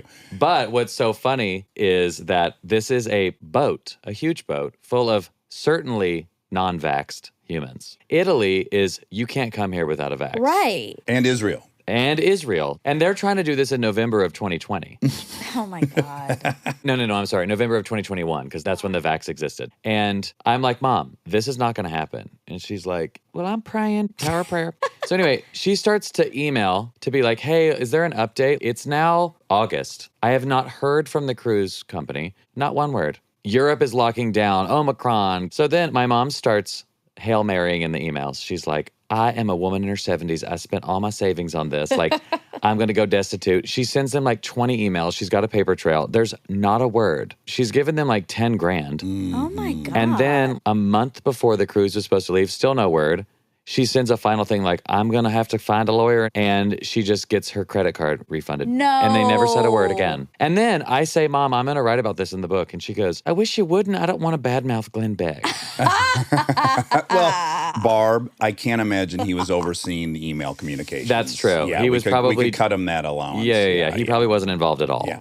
I think I'm really fair to Republicans and conservatives, and I have lots of Republican and conservative friends I really, really love. Yes. But I will say Glenn Beck is out of that circle for me, and is Bill O'Reilly. Those two are kind of out of that circle. So that to me would be a very rough cruise. I love that you were going to go Yeah, on it. me too. It sounds like a Vice column. No, yeah, the moment that this cruise comes back on, I hope that they let me. You have to. Because there'll I've be been a public mole. about it. Yeah.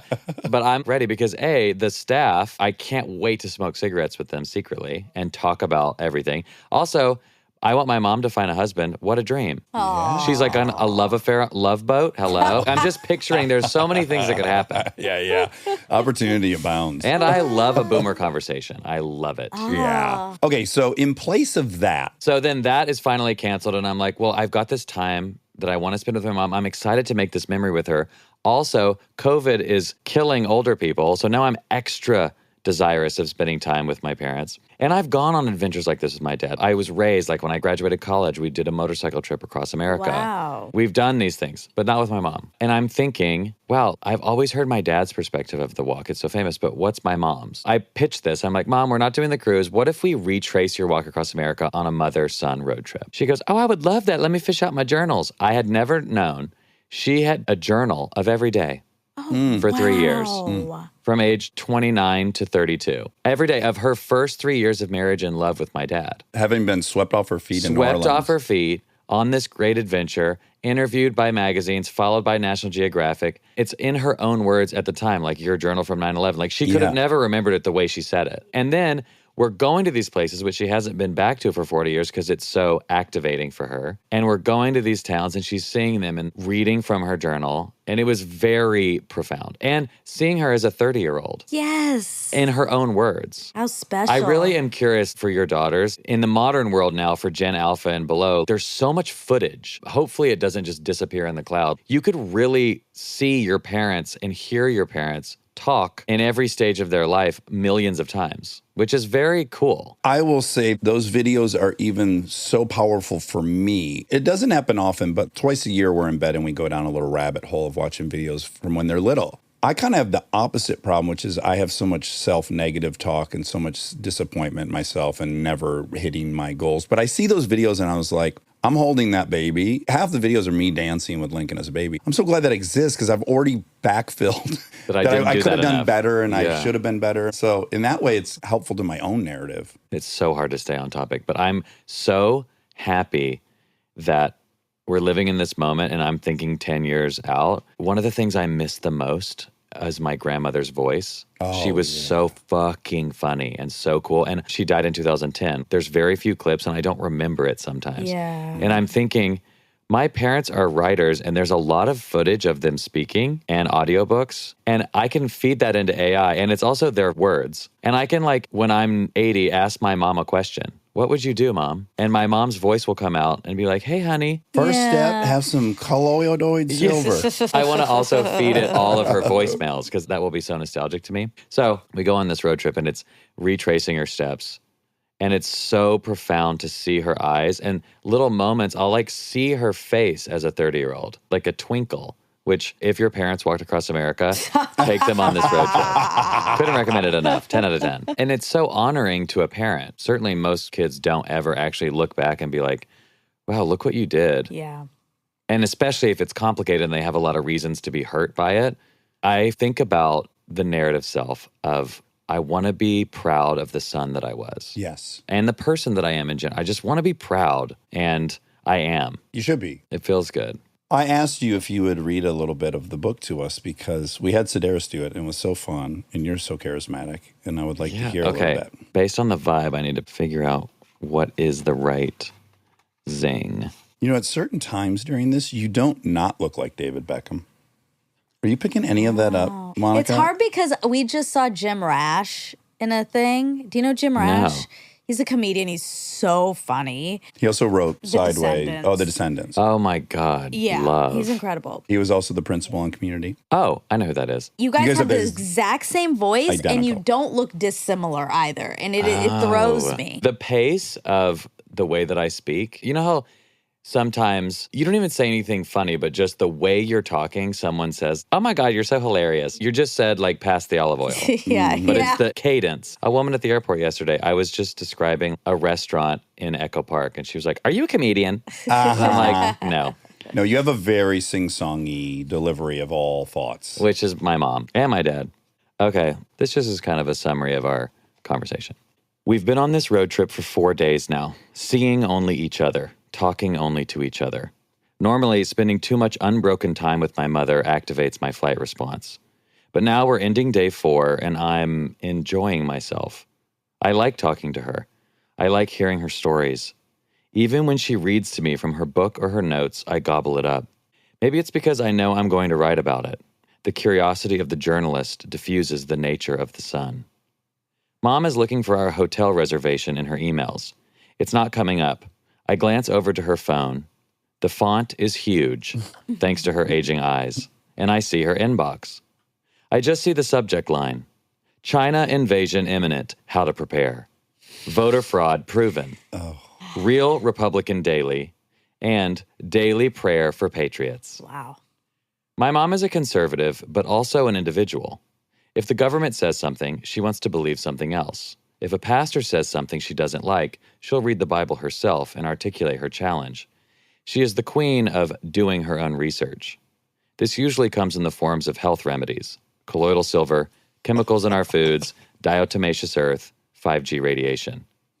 She seems like she would be a prime candidate for QAnon, but I've made fishing statements around her and she has scoffed at the absurdity of it. Thank God.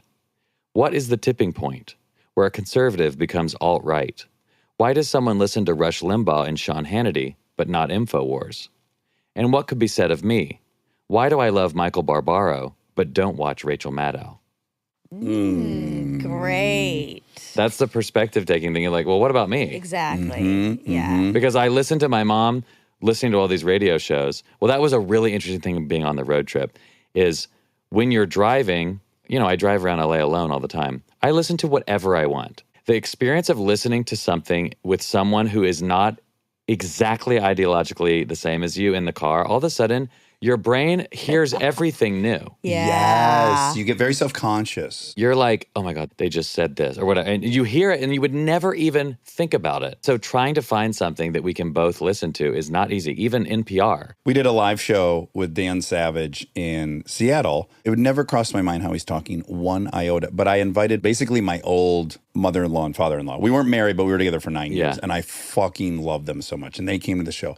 And as he was talking about the Santorum, a noun he invented about the cum and something else that comes out of an ass. Yes. He's letting it rip about the Santorum. And all of a sudden I just go, oh, Greg's here. Yeah. Greg goes to church every Sunday. He's a vet, a firefighter. You're right. Like, I'm not against what he was saying. Right. It's just all of a sudden I go like, oh yeah, we go for it. I don't even generally notice we go for it. Yeah, that is so true. And you probably have this forced upon you by being in the public eye and having everything you say recorded as you listen with a doublespeak of also as like, what the hell's the internet going to say now? Yeah. If we were just talking without microphones, there would be a different freedom. Yeah. But now you're hearing the world hear it, which is such a double entendre. I mean, and that's the experience of writing a book too. We do say stuff on here that if I were to say on the Today Show would be a headline. But you also have to remember the only people that are listening to the show are in somewhat concert with how we think. You don't stumble upon it. It's not in a taxi cab plane when you get in. You can't really trip over this show.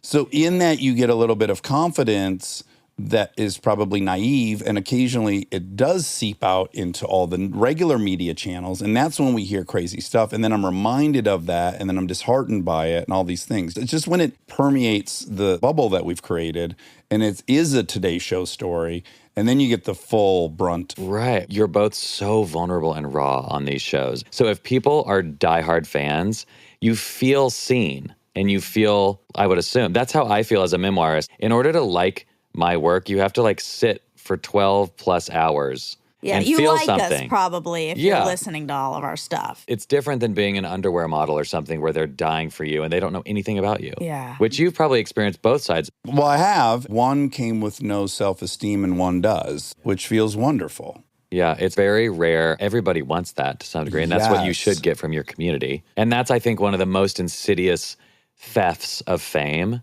especially young fame, is if you were famous before you were old enough to know that people like you for you, that they just like your vibe. They like the way you talk. You're funny. They just want to know you because of whatever that mystery essence is. They want to be around you. And fame robs you of that, and you don't know why they're talking to you. And once in a while, it's confirmed that there is a reason, and it's because they want to take a photo or whatever. They want their own status. Yeah, it's so destructive to the soul Do you have rules about your kids getting into showbiz? I mean, I don't want them to be child actors because I Right. want them to have a real childhood and then Yeah, draw that's on what that. I mean. That's what I mean. Mind you, I know a lot of child actors that have grown up incredibly wonderful, and I admire them. Me too, actually. You know a couple of the ones that I know. And then I've seen ones that are ruined by it. I don't fucking know. I would just prefer that they have a real life to draw on before their life is Yes. largely artificial. If they were going to be writers, I would also want that for them as writers. I know I have one of the rare jobs where it's not cooler to be young. Like if I hear their debut novel they wrote when they're 21, I'm like, ew. Yeah. yes, It's like, what could yeah. that What possibly could that be about? Yeah, that's really I mean, true. and there are some genius. Of course. Spielberg somehow directed Jaws at 23. I don't know He how. did?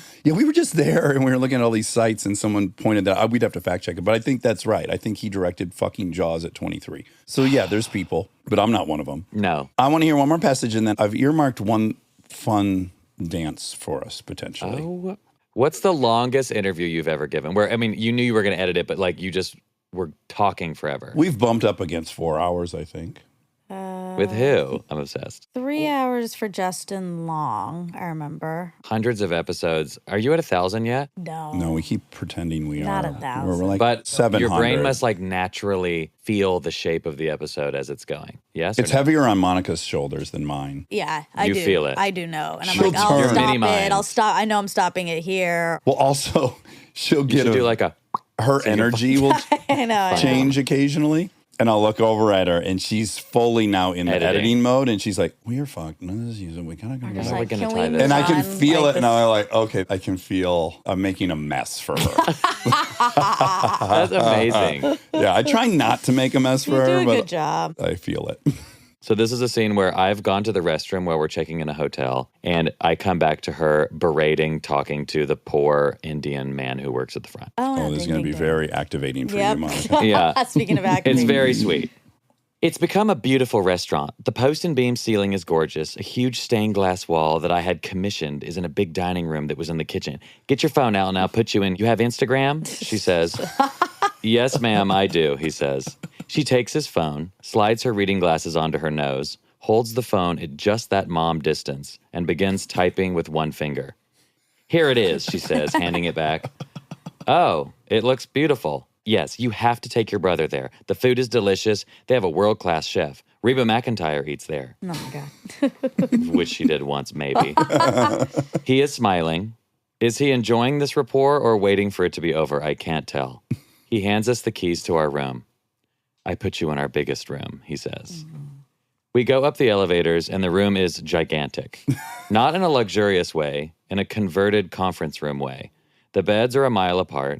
The TV is 2 miles across the room. The first half of the floor is tile, the second carpet. What kind of room is this? Mom shrieks.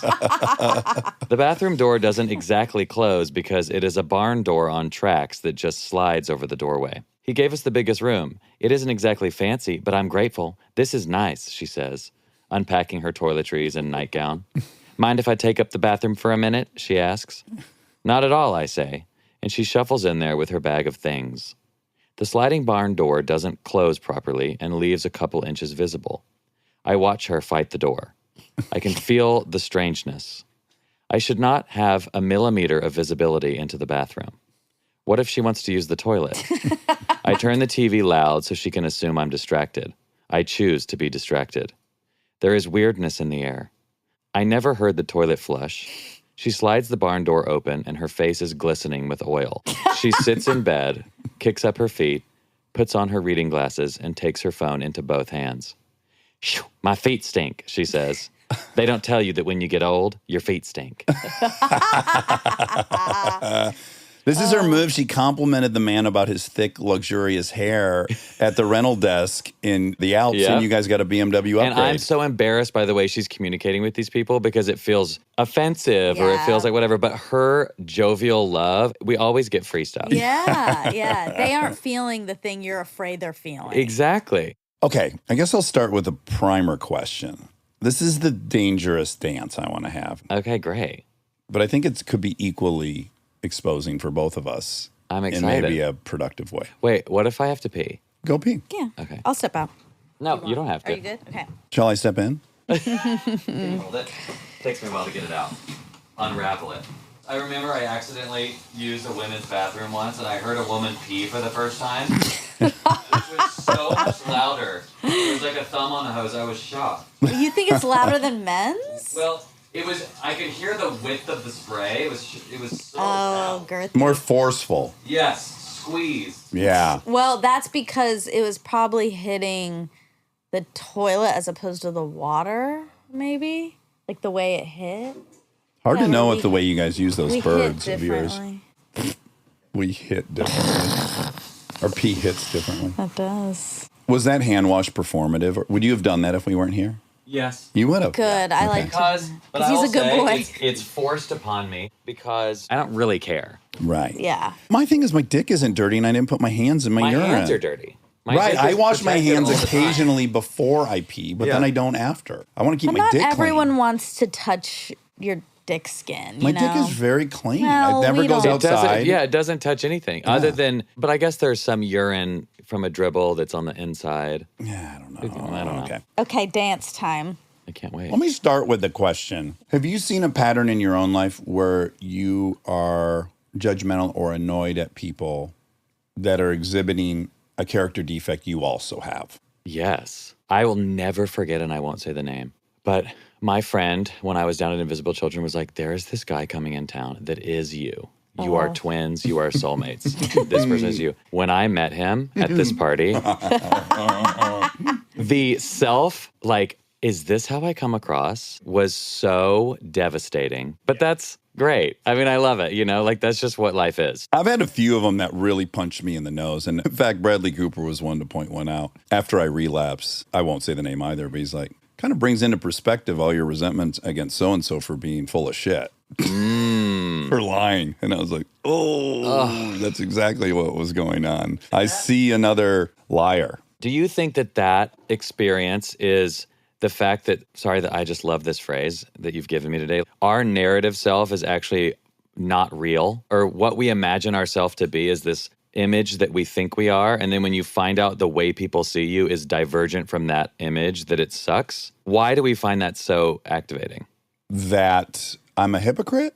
That we are triggered by somebody who exhibits a thing we fear, that we hate things that we fear we are. Right. Well, because I think whether you're taking a thorough inventory and really admitting to yourself what your character defects are, I think you know them. I don't think you could even articulate them, but I think you know them. Somehow your body knows them. I can tell you, the one that will always trigger me, you invite 20 people over, everyone leaves but 3 people, and everyone sits around and talks about who they thought was annoying. It's never a consensus. It's always everyone's personal baggage. Mine is always like, oh my God, that guy needed so much attention. And that's because I need so much fucking attention. And I'm often embarrassed with how much attention I'm trying to seek. And then maybe even grodier, some competition. Like, I don't want this guy who gets all this attention because I want all the attention, you know? Delicious. Let me start by saying I have loved you virtually from the minute I met you. You're so magical and you're so engaging and you're so curious and you're so fun and your brain is wonderful. I've loved you just blindly since I've met you. I have been judgmental over the years that you collect celebrities, female celebrities. It's irked me. I think because I met you and you had already collected Kristen. Yeah. And then there were more that followed. And I remember it's just, I couldn't even pinpoint what my judgment is, but I just was aware of it. And I would think Yeah. about it. And that if I'd bump into you and you were with yet another famous woman, Yeah. I go, wow, this is such a weird pattern. I don't understand this pattern. But what's really interesting, it just happened today. I'm reading your book. I'm kind of learning of your relationship with your mother. And I'm recognizing I have the exact same relationship. I mean, my mother's not a conservative or anything, but divorced, single mom, 3 kids. I'm the husband she always wanted. I'm the most like my dad. So here was this version of my dad, a man she loved more than anything. And she had the opportunity to make him into the version she wanted. And she succeeded. I'm intensely loyal to her. My loyalty to her cannot be threatened because I can't have another mom. So we have this really interesting relationship that I adore, but maybe on the outside someone might go, this is a little incestuous or weird. But I think the gift she gave me is that through learning how to please her and attend to her and to give her what she wanted, because I had good boy issues, I'm very good at giving women what they want. Love. And if I'm being dead honest, I too collected female celebrities. I just did it sexually. Yeah. Whoa. And then I was like, oh, this is very curious. Maybe this thing I have with Jed is really just rooted in my own history, which is I have found the draw to these celebrity women irresistible. I've wanted their approval. I've wanted to learn how to make them happy. And I too collected them. I stopped because of the nature of sexual relationships. But had I not met Kristen and gotten married, I'm sure I would have accumulated as many friends as you have. I would have accumulated sexual partners that are famous. Of course, I've noticed this pattern as well in myself. And I've been like, why? But then I am extremely psychotically extroverted social. I have more friends in general than I know of anyone that I've ever met. Totally. You are a hub. And so by nature of that, I have lots of celebrity friends because they all hang out with each other. You live in LA. I live in LA. But I have many more friends who are not. But it's just you wouldn't clock those necessarily because your brain has never seen that person before. But it's an inordinate amount. It's an inordinate amount. Yeah. Often if I meet a female celebrity somewhere, I literally think I bet they know Jed.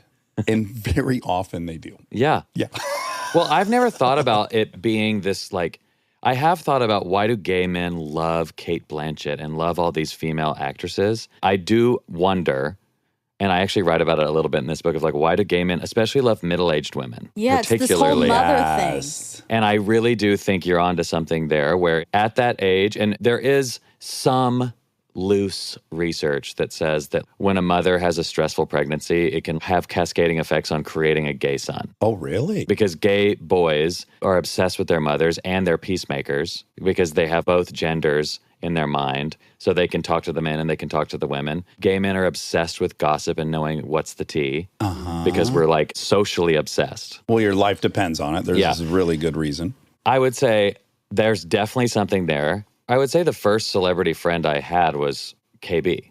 Right. She's a gateway drug. She was a gateway drug, but also it's interesting that she was the first I had, and then it was so fun because I am a surrogate dream husband. Yes, this is what I'm saying. This is what I relate to about the childhood. It's like I'm a non-sexual dream husband to my mom. You're a non-sexual dream husband to your mom, but you're also a non-sexual dream boyfriend for all these ladies you've been which friends is with. why KB would take me to events. Yes, and have you in her home. Yeah. She can invite a dude that she likes a lot, finds very interesting, into her home and not think the dude's going to try to fuck her. It's so true. Yeah, there's no threat. I mean, it's a very like the easy male relationship. Yeah, the gay man and the girlfriend, that's like a trope of all time. It is. And it's very true. And I really enjoy, it's the Truman Capote, Andy Warhol of me. I think fame is fascinating. Sure. I think the way that it isolates you, and then I'm also an evangelical Christian recovering. So like I want to save people. And I'm psychotically social and have zero social anxiety.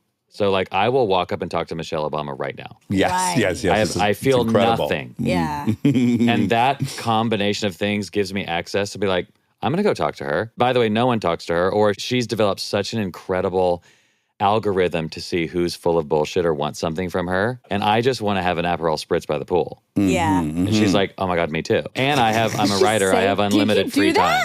No, but not yet. Oh, I know, I'm starting to God. think they were It would be friends, which is so cool. plausible. Listen, I want to add something. I think after hearing this whole conversation, learning more about your relationship with your mother, which I didn't know, we are all born with a singular, most powerful woman in our life. And as you've made clear, you don't have the approval of yours, of the most powerful woman in your life who will always be the most powerful woman in your life. So it might feel nice to have get some powerful approval from some powerful women. And you're Gabor. probably seeking that. Wait, am I saying his name right?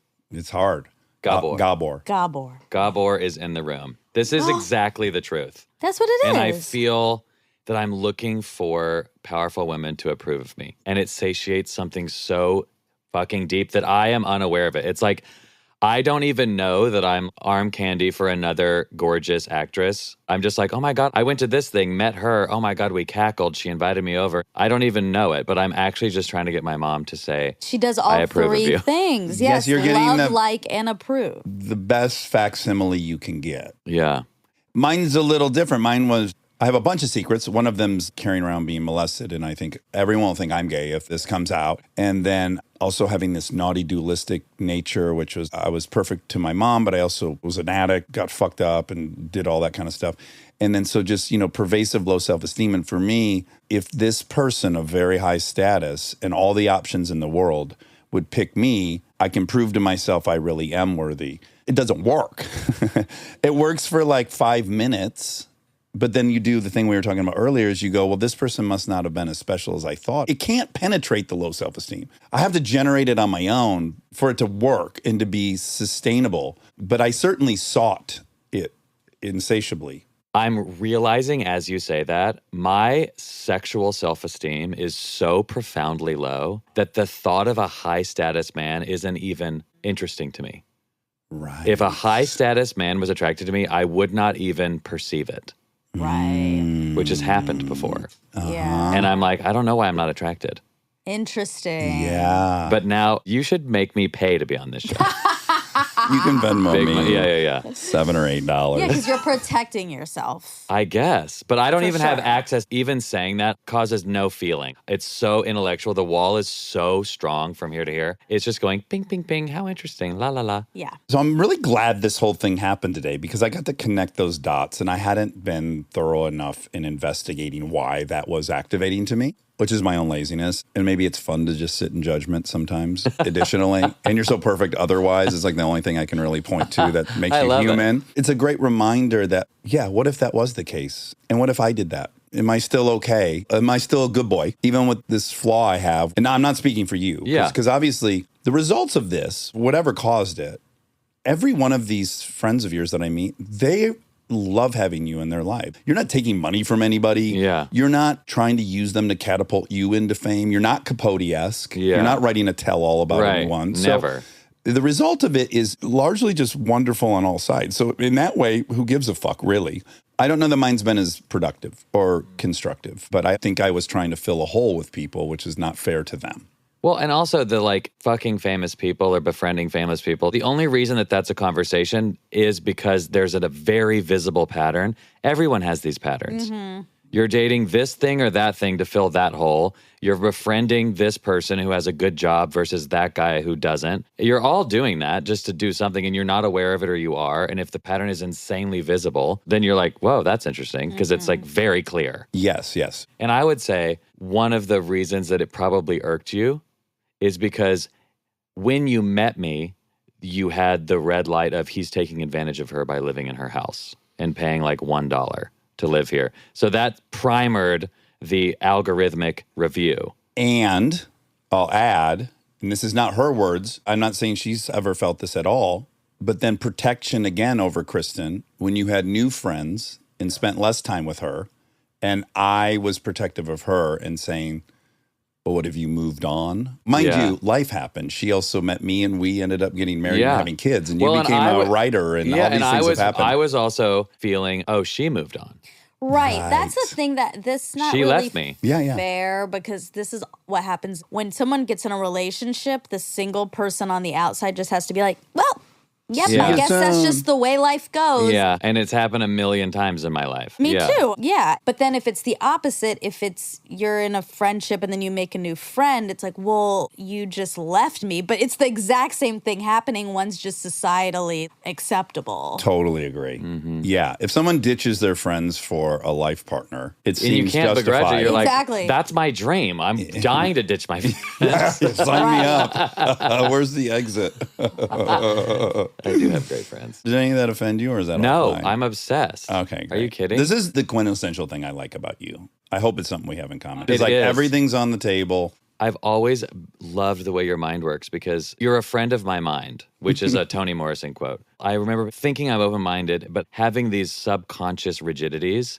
And there were 2 times I can picture where we were where I felt something shift in my brain. And these aren't that major, but I remember disparagingly talking about strippers, how they obviously don't want to be strippers. And you were like, you don't know that. I'm sure you don't remember this conversation. You're No. like, they may love that job. I know strippers that love that job and it's very empowering and they've taken the power of their sexuality back. And I had never thought about them having any agency. And it was very profound to me. Another example was disparagingly talking about Chinese media and how they have no free or whatever. And you just said something like, well, imagine governing 1 billion people. Look how good they're doing. Something is working over there. And I just remember, wow, he really does think about it from different directions. And I don't even realize that I've been fed a way to think in so many different ways. I stand by the first one, and I'm embarrassed by the second one, but I'll yeah, Monica, edit. But no, keep it. But it's just very interesting. I do think to I interrogate. do think that I have said about China that they took people from 1947 to 2020 in 3 years. I'm not sure what the perfect approach to that was, but that does seem like a Herculean task. It's interesting Yes. at very minimum. Yeah. I love you. I could do this weekly with you. I mean, you're just too. endlessly interesting. And this was one of those few ones where I'm like, I don't really need to do any research. I know that Jed will Well, we show up. have And we've a never, decade. ever sat down and not just exploded for the I next 3 know. hours. I feel very lucky to have met you in my life. I feel the same way about both And of you're you. a beautiful writer. This is like the thing we said when we started is so many writers are not interesting talkers. The cadence is not right. I'm sure the word structure is beautiful, Yeah. but the cadence is not interesting. I'm a talker first. I just happen to write. You've learned how to write how you talk. Yeah, but I want to talk. I want to Fran Lebowitz my way through life. I want to Yes. smoke a cig and drink and talk all hours forever. And that's what I love about this and about y'all. It's It's so not delicious. a coincidence that Kristen was living with you up until the point she lived with me. Yeah. She likes it. yeah. On our next weekly, I know we have lives. Let me just soft launch this for the next one, LOL.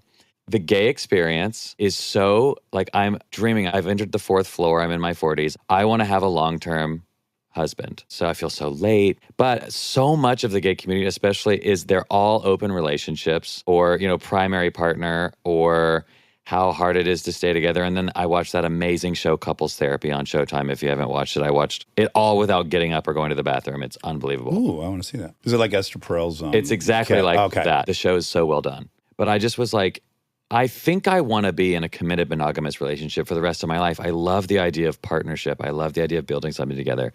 But it's so hard to find gay examples of that. Mm-hmm. You're a sexual conquest alpha male, and then you found your partner. I just wanted to ask you someday, Yeah. what has that journey been like to commit to someone like this and like your sexual appetite and what you need and having that conversation? And then have you ever, I was talking to a gay guy about this who was older than me in his 50s, and he said, well, many millions of the gay monogamous husbands that you could look at as an idol died in the AIDS epidemic. Like, you lost a whole generation Potential Yeah. idols. of potential elders. Yeah. So yeah. no wonder you look around, which was very interesting to me. That is incredibly true. Yeah. The parents kind of went away. Yeah. Yeah. Gone. And all the young, new gay And we're guys on the figuring scene it had to out. figure it all Yeah. out. Very Yeah. true. I know. But I was just so curious for your wisdom. I guess I needed to book like 12 hours in here. So anyway, we don't have to talk about that now. Yeah, But no, but that is one of my favorite topics. Is we've talked in the past. Would Yes, love. I love you, Jedidiah Jenkins. I Me love too. you. I hope Dax and everybody Monica. reads Mother Nature. You're just Thank a you so much. very effortless writer. It's very fun and very playful, yet it's not at any point cumbersome, which is a hard line to toe, I think. Mother, Nature, a 5,000-mile journey to discover if a mother and son can survive their differences. Jedidiah Jenkins, I love you. Thanks for coming. I love Love you. you. Thank you. I love the attic. Next up is the fact check. I don't even care about facts. I just want to get in your pants.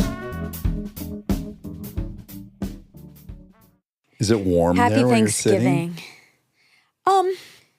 I guess. You can't feel I can't feel it. any human heat. No. Monica has just occupied the seat of someone that was sitting there for 2 hours. I'm already I'm in many layers. Are you hot? No, now I feel You're- cold. You're cold. Okay, good. But I'm about to feel so hot because I'm going to go cook a bunch of stuff. Oh, that's what's next. Okay. Are you getting nervous? Yeah. Yeah. I have Allison Roman Thanksgiving dinner Tonight. Which is not. It's not ideal. It's Well, not- so I'm agreeing to go behind the curtain. It's not actually Thanksgiving. because it is Thanksgiving. Right. Happy Thanksgiving. Happy Thanksgiving. I'm so grateful for you. I'm so grateful for you. I was thinking about it on my walk here. You were? I didn't walk here, but from my walk to the car to the door. From your door to the Yeah. It's 30 a short feet. walk. Yeah, it was a brief little thought. Small thought, but meaningful. Right. I'm very grateful. I am very grateful. And know Wobby what? Wob, I'm very grateful for you. You guys too. I'm very grateful for this attic and this show. More than the show, the past 9 years since I met you, I've changed more in the last 9 years than I have in the previous 27 years. Really? Do you think so? Definitely. Oh, wow. Yeah, and I really do credit you for that.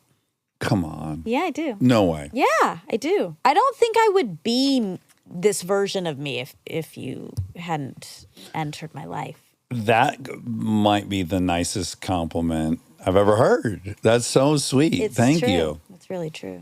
You know, one thing I do remember, not that I'm going to take credit or even agree with that assessment, but I think one thing that was really fun for me was that I knew a side of you that no one seemed to really know. Even in our friendship circle, as people started listening to the podcast, they were like, oh, wow, Monica's, X, Y, and Z. And I'm like, yeah, 100%. Obviously, this isn't the same thing, but it kind of is because every relationship people have, regardless of the kind it is a love story of sorts. You know, did I say it on here that, I've had a couple dates and on one of them I left and I realized I like me on that date. Oh, right. Yes. I like the version of myself on that date. Right. I have that here. I have that with you. Right. Where I like who I am Yeah. when I'm with you. Right back at you. Yeah. So I learned that from here. Wow, that makes me so happy. Good. Yeah. So we have Friendsgiving / Thanksgiving On / Secret Turkey today. Today, when you guys are listening On real to this, Thanksgiving. on real Thanksgiving. Unless you listen to this tomorrow. Well, that's on the people. They're going to have to do the math. Yeah, that's not on me. It's on them to know this came out on Thursday. But we will all be together right now. Yeah, we'll all be Yes. together. I'm so excited. Me too. Last year was just so fucking heavenly. It was. How's your secret turkey going? It's in the works. It's Yeah. in the works. I got some work to do tomorrow, I think, after we record. I've got I some know. work to do. I have some work to do. I had an idea. And Really quick, Secret Turkey is something that Remind me. Molly and Eric's daughter, Lily, orchestrates, and she sends us all texts, and it's incredible. And Yes. last year, and I think I admitted to this last year, I was like, I don't want a fucking chore No to one do. I wanted- got to already host. I don't need another thing. Yeah. So I kind of was like begrudgingly participating. And then it turned out to be the greatest Thanksgiving ever. And solely because of this thing she orchestrated. Yes. It was so fun and heartwarming. And Wilder, when we had to give thanks for things, he said, I'm thankful for eggs and bacon. And he was sincere. And then his present he had gotten for somebody was eggs and bacon. It was like it was a theme. yes. He was sincere at 4 or 5. His favorite thing was eggs and bacon. Everyone gets assigned via the random machine a name of someone in our group, and then we have to make a present for them. Yeah, and it can be a song, it can be a poem, it can be a story, it can Yeah. be an actual gift. It could be anything. It could be anything. And I had an idea immediately when I got assigned my turkey. I just figured I could execute it. And then yesterday I was looking into it and I panicked. Realizing how hard it's going to be to execute? Yes. And I was like, I don't think I can. Okay, too big of a swing. It was going to be a food item, Yeah. but it required eating immediately. Oh, okay. And that was not going to That's hard to gauge, yeah. Exactly. So I had to scrap that. And then I was panicked. And then I was up for a while, trying to figure out a plan B. Okay. And I did figure it out. So I think it'll be still fine.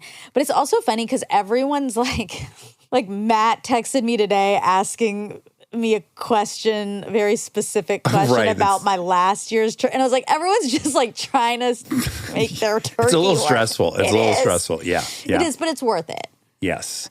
Anyway, so today we're all together. We're exchanging secret turkeys right now. It's a beautiful thing. We're finding out if Wilder's still grateful for eggs and bacon or if he's added breakfast sausage How or his something. palate has changed. Yeah, we're going to find out. But then 3 days ago, Monday, which is today, I Hosted another Friendsgiving. yes. I like this. There should be 3 or 4 Friendsgivings. Why Well, not? The reason I did it, I think I mentioned this before, but just in case, the reason I did it is because Kristen orders all the food for our Thanksgiving, thank God, luckily, so that everyone can feel so relaxed. It's so nice and generous. But I'm also in a cooking phase. You are a cook. You're a burgeoning cook. Yeah. And so Allison Roman has the hour-long Thanksgiving special, and I wanted to put my real skills to the test. Yes. So I invited some stragglers, people who won't be at our Friendsgiving over. So there'll be 7 of us, including me. Okay, that's a good group. I'm in a little over my head. Oh, you got a little too many dishes going? Yeah. A few too many dishes? Yep. Yeah, I love it. I did a lot yesterday. So you need to be home right now, Yeah. is basically, right? I needed to not have worked at all today. Uh-huh. But it's fine. Or had the 20-minute picture sesh after the episode, maybe. Well, a little it's stress. fine. Okay. It's fine. I wrote out a schedule. Oh my God. I Wow. wrote out 2 versions of the schedule in case, depending on when I got home. Okay. So it's fine. I did a lot yesterday. Great. And we'll see. How long do you got to bake the turkey? 3 hours. Oh, Jesus. Mm-hmm. Yeah. So you're really under the gun. What time do people think they're eating? I told people to come at 7 that would probably eat at 8. Okay, that's going to work out just It's fine. going to be then. fine. That's plenty of time. The problem is with Thanksgiving and big meals like this, it's the staggering of the oven. Yes, you need 6 or 7 ovens on the day. Yeah, because I have to put the stuffing in after the turkey Right. at a different temp. Okay. But it's Yeah, okay. it'll work. It'll work. And we're not even sure that your oven's temperature is correct, No. right? If you're a great chef in that kitchen, just think what you'll be at your new house. For people who have not been in Monica's kitchen, it is a 38-year-old entry-level, very small range. It's tiny. Yeah. And old, and yes. But it's good practice because eventually when I am in the house, I do want to have big stuff there. Yeah, we won't be ordering anymore. We'll be walking across the street and Exactly. getting the whole shebang. Yeah. This is kind of a ding, ding, ding. Okay. Because last year we went to Michael Voltaggio's house. Yes. And he made us for Flightless Bird a Thanksgiving dinner. Yes. And this weekend in Vegas, we went to his restaurant Retro. How was it? Unreal. First of all, Wabi Wab was texting with him. And Wabi told him we wanted to go down there. And he's like, yeah, of course, go down there. Yum. And then he said, I'll come down and cook for you guys. He was at another restaurant. my He was outside the Bellagio cooking some activation with his brother, and they were like, "We're gonna come cook for you guys." Unreal. The generosity, jealous. endless kindness of Michael is so unparalleled. So nice. He's so fucking cool too. Every time he put the food down, I wanted him to jump on a skateboard and go back to the kitchen. That's how cool he looked. He's Or drop really the cool. food and fucking do a riff on the guitar and then bail. I wonder how him and Bria are doing. Great. Great. Yeah, it sounded like everything was honky dory. Good. Yeah, Yeah, he still married. He flew home for their anniversary the next night Oh, to nice. do a big dinner. Lovely. Okay, so it was so insanely good. It was so insanely good, and then of course back to the generosity. He just put the truffle on our table with the fucking. Shaver, whatever. Yes, Oh he's my like God. put it on everything, put it on so much. Oh my like God. yeah, it was. I was like, this is I'm this is jealous. too nice. Wow. It was outrageous. It was so delicious. Yum. And that it's a year anniversary since we met him before Thanksgiving. Yes. How lovely. So updates. Yes, updates. Okay. So I think the most important update is our live show. Yeah, I want to hear about it. Your F1 live show. Yes, F1 live show. And Wabi Wab was there for the whole thing. He set up cameras. It was such an epic disaster. It was such an epic disaster. Why? I'll need Rob to participate, but it started right away. So there's 6 chairs on a little stage, and then there's 20 feet in between the stage and then a bar. And there's about 18 people, real mismatched group. So Margaritaville converted into this club. Thanks for starting. And we're yes. right outside a gift shop that they cover the entrance with an LED screen. Okay. Okay. So it's just ooh, okay, this is the environment. Not That's ideal. fine. I'm going to push through. I've done a lot of live shows. We can do this. Yeah. As we're sitting down, we start getting heckled. But we're not even we haven't started. 5 minutes, a lady has to come on. Well, stage. before that, Oh, the fashion yeah. guy in fashion school. 2 dudes are already yelling out stuff very loudly. And then I asked really quickly, and who here is, this is their first race? 100% of the hands go up. Okay. Who here watches the races on TV? Not one hand. Okay. So we're about to do a Formula One podcast in front of 18 people Who don't know anything who about it. don't know one thing about Formula Okay. One. And they're not interested either. Also, what you probably wouldn't know is that practice one only went on for 7 or 8 minutes. And then Carlos Sainz drove over this manhole cover, ripped the bottom of the car in half. They canceled practice one. Then they canceled practice two. By the time we take the stage, it looks like perhaps there's not even going to be a race. I After saw all that. of this stuff. Yeah, and then about 5 minutes in, this gal just decided she's coming up there to take a picture with me, and that's that. Doesn't matter, we're talking. I'm going to take a picture with you. She's up on stage. God. Yeah, was everyone so drunk? Yes. Open bar. Open bar and no practice to watch. And what are we doing now? Let's just get hammered. Not Formula One fans, not fans of us. So random. She came up. That was a whole thing. Thought, oh, I'll make some lemonade out of the lemon here. I'll interview her a little bit. Okay. She couldn't do Oh, it. She couldn't do God. it. On your lap. She's, yes. Yeah. Okay. Then I want to play Fuck, Marry, Kill with a team, Toto, Lewis, and whatever, and George. So I say, who wants to play Fuck, Marry, Kill? This older woman. I'm playing. She comes piling up. Oh. But I don't know any of these people. My son will pick. My son will pick For Fuck, her. Marry, for her. Okay. So he's there with his mom. God. She's blasted. He's so nice. He's like he's a so kid? sweet. I ended up like a 38-year-old. Oh. Yeah, he's a little bit He's a older. man. Oh, okay. So now both of them are up there. The mom is sitting on my lap. Dax. She's going, I love your wife. But she's also seemingly trying to kiss me. Would you say that's Yeah, accurate? yeah. We've lost we never had control, but we lost complete control. She was so hammered. The son has to say who she would fuck, marry, and kill. I was like, oh my God, this is insane. Then another thing happened. There about four Caitlin more. and Rob are asking, like, do we need to do something to like step in? Do we need our security to do something? So now we bring Caitlin and Rob out into this mess. Rob McElhaney and Caitlin Olsen. The were there. nicest friends I have. I mean, the fact that they continued to join me on stage when this was going on. I mean, it was So the premise a was you were going to bloodbath. interview them, or It was going to be an episode of the podcast, basically a live episode of the podcast. Okay. If there was some audience participation, great. Got it. That can be in the show. Okay. And then Rob and Caitlin are going to come out because Rob and Caitlin own a percentage of Alpine. They bought in with this investment group with Ryan Reynolds. So now they're team owners too. So this is going to Wow. be great. They're super entertaining. Yeah. They're both hysterical, and they have a real role in this sport. got it. But no one there cares at all that they own. They've never heard of Alpine. No one knows. No one knows anything. Oh God. When you think it can't go worse, I look over at Jethro. Jethro, as he is in his own words, is having an out-of-body experience. He doesn't know what we're going to do, and we're supposed to do an hour of this, and it's already gone so off the rails. It's like 20 minutes in at that point when Can they you come just on. end Monica, it? Monica. We're not even to surprised. the punchline. Oh God. Okay. This dude, which I had missed this because I was so busy with all the other stuff. There's a man who has made his way over to Matt, and he just keeps shoving Matt. And he's going, you look awesome. I like how you look. You look awesome. Take a picture. And he's shoving Matt, and he's telling Matt he looks awesome. He's getting a picture with him. And then he makes his way up to right in front of us, 9 feet in front of us. He's got his camera. He's filming. He's falling. Oh my God. And he's wobbling back and forth. screaming the whole time. He wants me to say something. It takes me 10 minutes to figure out. I think he wants me to talk like Frito. I think. I'm sure. I'm still not sure. Okay. He's falling. He's like, if I say this, you go, so hard you say this. Yeah. You can't hear us. All you can hear is this crazy drunk guy who's falling everywhere. He's a big guy. I get out of him at some point. I'm like, sir, who are you here with?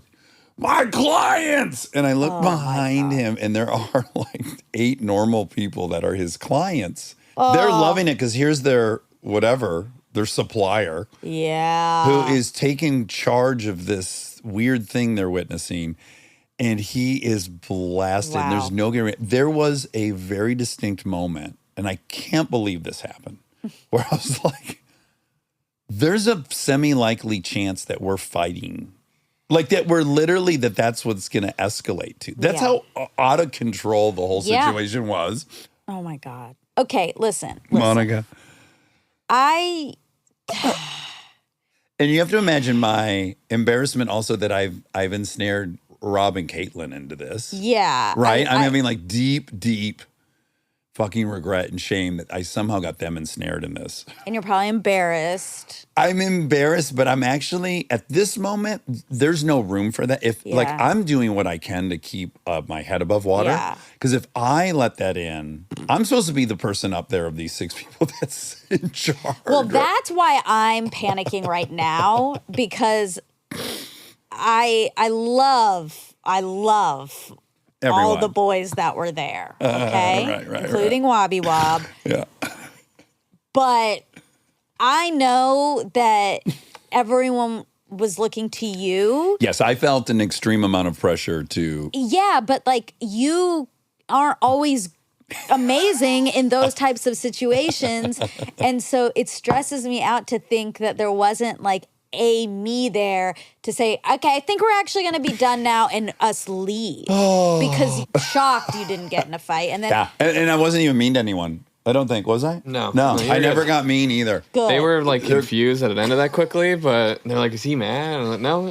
Thank God. You know what saved me is Rob and Caitlin started making fun of the whole thing. Rob goes, wow, do you do this show live a lot? And then I go, yes, but only if it's at a bar and nobody knows what I'm talking about, and then we'll be there. You Yeah, just tell yeah, us the yeah, time. Right? And then Caitlin goes, well, the audience participation is going so well. Why don't you engage the audience? So once they started making fun of it, Yeah. at least that was helpful. Yeah. We had something to do. Totally. Because we couldn't do the podcast. We couldn't talk about racing because they would just Oh start screaming and yelling and wanting to come up and take pictures because they didn't want to hear about Formula One at all.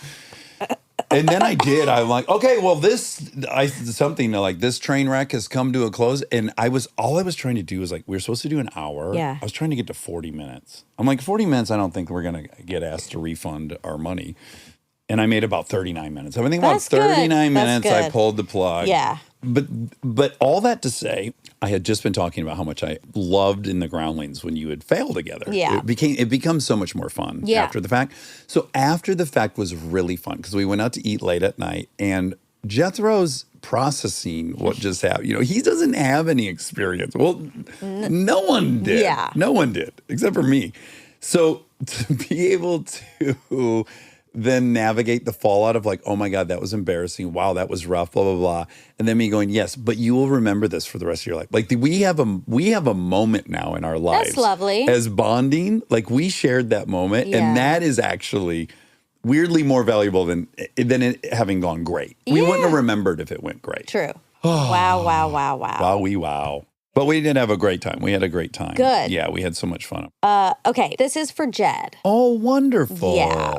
I've been very much wanting this episode to come out. Yeah, it's great. He's just really, really fun to listen to. He is. He's so interesting. He's so funny. And he has the best taste. So as everyone has heard, we have been talking about couples therapy nonstop. Yes. Actually- That came from him. Yeah, I did. Yeah, I said, like, what are you watching? He's turned us on to so many different things over the years, and he was the one that said he loved couples therapy. And I love couples. I watched the whole, I'm done and I'm You're done, sad. you're sad. Yeah, it sucks. It really is like the world is bad. We should get Orna in here. I want to. And I want her to give us couples therapy. Oh, that would be great. Wouldn't that be fun and scary and fun? Terrifying. What I love about Orna, the couples therapist Yeah. in Couples Therapy, the show, she is a psychoanalyst. So she does a different type. Well, actually, it's a ding, ding, ding to Dr. Becky, who when we had her on and she was saying in New York, psychoanalysts are the primary, Methodology. yes, for therapy as opposed to CBT or anything behavioral. And I've always been like, I don't like that. But seeing Orna do her thing, Yeah. it has made me feel like maybe I should have that too. I should have two. Right. Because I love my therapist has saved my life, but she doesn't do that. Right. And I kind of in therapy on Saturday, Said I want you to be more like Orna. I didn't, but I was like, yeah, I think I have this thing from childhood. And she's like, yeah, but like she like doesn't really want to go there. Like she will, Yeah. but it's not her focus. Well, like all things, this notion that there's one's right and one's wrong, or one's better and one's worse, like they both have value. Exactly. But then it's Yeah. like, how many therapists can I have? Yeah, I don't have time. 7, I guess, one each day of the week. She has the same Esther thing, which is Orna's very sexy. Yeah. Do you see it? Yes. She's sexy because she feels all-knowing. She doesn't say very much, and all of a sudden, people who are so closed up, Slam door. no Yeah. one could ever get in there. She does it with very little. It's like I magic. know. There's the one guy I couldn't stand, and she wanted to give up on him, and they Yeah. told her to keep going. Then you learn a little more. Yeah, we're starting to learn a little more about him. Yeah. But when she occasionally, and she admits it, which I love, she's super charmed by that lesbian couple. I know. And They are so They're so incredible. cute. But at any rate, when Orna is charmed and she laughs sometimes, like we were watching it, Chris and I was like, dude, if you were on a date with Orna and she hit you with that 3 or 4 times, you would just be fucked. Like she's so. What? Tell me. No, that's Tell me. because she's reserved. She's not. That's her job, is to be fairly closed off and to not. And then she has give- a secret side. She's just trying to be very, very neutral. Uh-huh. So those cracks, the laughter, I like them too.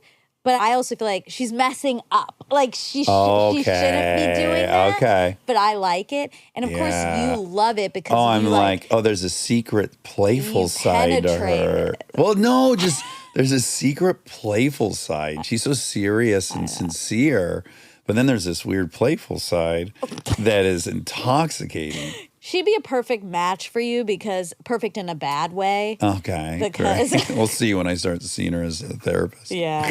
When And I bring her flowers every time I go No, to if my she appointment. comes in here Mm-hmm. and then she laughs and then you like it, I'm going to say, Orna, Stamp out Stop of it. You're not doing being that. professional. Yeah. And then she'll go, this isn't a session. like, I'm on a show. yes, it is. It is now. We brought you here for therapy. Yeah. I love her though. I do And there's too. so many things I like about her. She has style, Yeah. yet she's not made up. Yeah. And her hair is so big and thick and messy and Okay. like, good looking. All these are very physical traits. No, well, we already know how much we love Yeah, her we just brain. But there's a confidence to this. I'm curious if she's married. She's not wearing a ring, She has kids, though. but she does. Mm-hmm. You see in season 2, which you haven't seen yet, because in season 2 they're in COVID, Okay. and so you see her life a little more. Oh, I can't. but I've never seen a wait. husband. Yeah, she doesn't need a husband. No, She needs lots of husbands. when I watch it, I do sometimes think I could have done that. Yeah, yeah, That could have been a job for me. yeah. But I wonder if people wouldn't trust me if I wasn't married. But I would hate them for that. Well, I mean, there's some validity to receiving parenting advice from someone who doesn't have kids. I know what you mean. I just think But I agree with it's- you that you don't need to be in a relationship to watch these two people talk and see the pattern they're in. Exactly. You don't need to be. Exactly. I agree. Yeah. And in some ways, I think it can be helpful. Like in a part of season 3, she's struggling. Orna is struggling.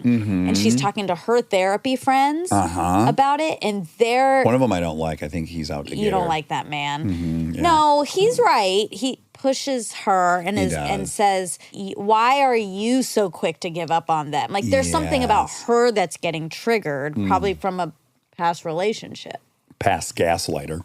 Yeah. Yeah. There's no credible sources that says she's single, but there's There's uncredible Okay. Yeah. ones There's that say it. Sentient Yeah. animals.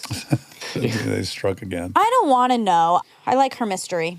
I don't want to know because I'm having so much fun with my fantasy about who she is. Yeah. Yeah. Exactly. That's Yeah. part of it. I don't want to know too much about my therapist. I just don't. I 'cause- want to go back to her attractiveness. Oh, wow. But there's a real reason for Okay. it. On some level, you could say she's doing everything wrong. Her posture isn't of like a regal beauty. She doesn't do her hair. And what all of that combines into is like the most attractive person ever. I feel like you're trying to, in a very nice way, compliment me. Are you? What I'm, in a weird way, going back to our endless debate about conventional beauty and Yeah. then just attractiveness. Yes. Yes, and so I'm pointing out to you, it's like she doesn't even comb her hair, and Yeah. she's so fucking attractive. Yeah, I don't comb my hair. She's so attractive, I know. and she's not doing any of the stuff that's on a magazine. I know. Okay. I don't think you have to convince me of that because I feel that way about okay. everyone I'm attracted. Not about me, Oh, but but everyone. I want you to feel that way about you. I know, but I understand the concept because I live the Intellectually. concept. Uh-huh. Like everyone I find attractive is not their face. I mean, sometimes it is their face. No, and It's their It is face. Orna's face. Right. For sure. Right. It's the whole And essence. it's her hair that's not combed in Okay. a discernible direction. You love messy hair. I just love the whole thing she's presenting. Yeah, you love her essence. It's so authentic. Yeah. And It authentic is fucking hot. Yeah, it is. That's Like, right. That's exactly right. undeniably very hot. Yeah, I think that's true. I guess going down the road, the Orna road, well, when I was being Orna in my own head about me, I was just doing a lot of introspection. Just now or when you were watching Orna? This weekend. 'cause This weekend. after my therapy session, I was just doing a lot of introspection this weekend. And did you feel like it was productive? Yeah, well, You I did. do. What did you come to? Well, I have these instincts and stuff Right. about other people in my life who I'm fearful. Like, I have just so much fear. Yeah. Can I Okay. say? Maybe I should say. Sure. I had like a panic about you in Vegas Right. Okay. on Friday. Friday. Okay. And I won't get in. I mean, there was like something that sparked it, Okay. fairly benign, but I panicked Right. and started doing the thing I do, which is like a cycle of thinking. I feel very accurate in my feelings when I'm in them. Right. And that's Certain. I feel very certain, and that's what most of the preoccupation is about. Is my certainty that something's wrong, Building the case. or just like something's wrong and it has to be fixed right now, and no one else can see it but me. And how do I do this because there are landmines everywhere, and I don't know how to do it, but I know something's wrong, and Yeah. So that's what happens. Maybe you're sensing the live show I had done. Maybe. Something was wrong. And look, I've been right before about not just you, other things too, where these senses get validated as right. Yes. And then that can be dangerous for me because then when All I the have ideas, then it's yeah. like, it's always right. Right. And so there was a panic, and luckily I had therapy already scheduled for the next day. So I spent most of it talking about that. Because I was like, I wanted to text you Okay. and say, like, hey, is something going on? What is this? Right. Answer for this, basically. Okay. And I didn't do it, which I was happy about. Yeah.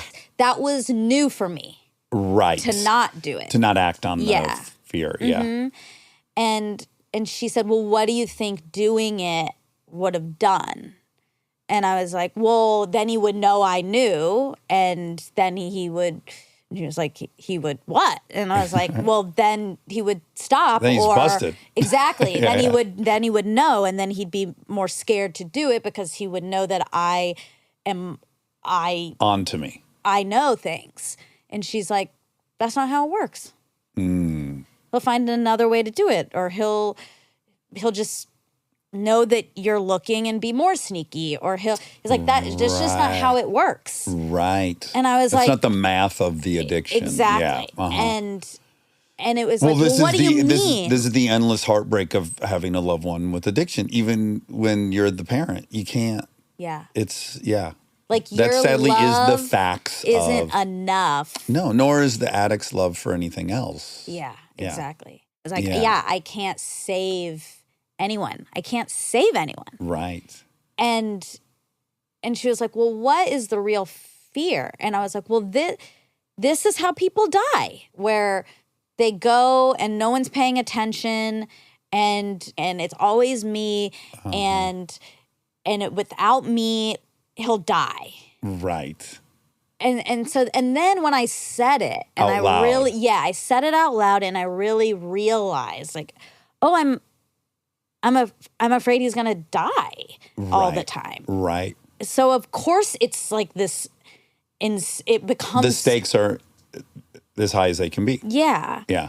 And she was like, well, he could die getting in a car. He could die doing anything. Anyone can die doing anything. And I was like, yeah, that's the part I can't live with. Like, I don't like living in a world where that's true, and I never have. And then that's when I started thinking about being so little. I don't know why I had this. Your dad wasn't in the coal mines where people were dying. No, and it's not like anyone died. Right. No one died. No one died unexpectedly in my life. You're having your first one with your grandpa. Yeah, and that actually might be partially why I had no exposure to it. That makes a ton of sense. Like the same, I bring it up all the time, but the book on killing talks about our obsession with murder on TV because we don't see it. There's no grandparents dying in the house. We don't slaughter our food anymore. Yeah. And then likewise, when we went to single bedroom houses, people got perverted because they weren't around sex. Yeah. So yeah, the absence of it. Could Because I've had be. quite a few folks die. Yeah. Well, you've had a lot of people in your life die. Yeah, quite that you at least a bit. even know. I mean, I really had friends and I family feel members. really anxious that we're even talking about it. Okay, find some wood. Chop, chop. Like, I remember when I was at my grandparents' house over the summer, so I must have been like 5. I would be so anxious my grandpa wouldn't come home from work. Right. And always when my dad would come home from work, like when I could hear the garage door open, it was always a relief. I'm going to hit you with something that's so woo-woo, Okay. but truly could be part of this. You could have inherited your mother's abandonment. I do think that. I think there might have been some real stuff. Epigenome transfer. Yes. Yeah.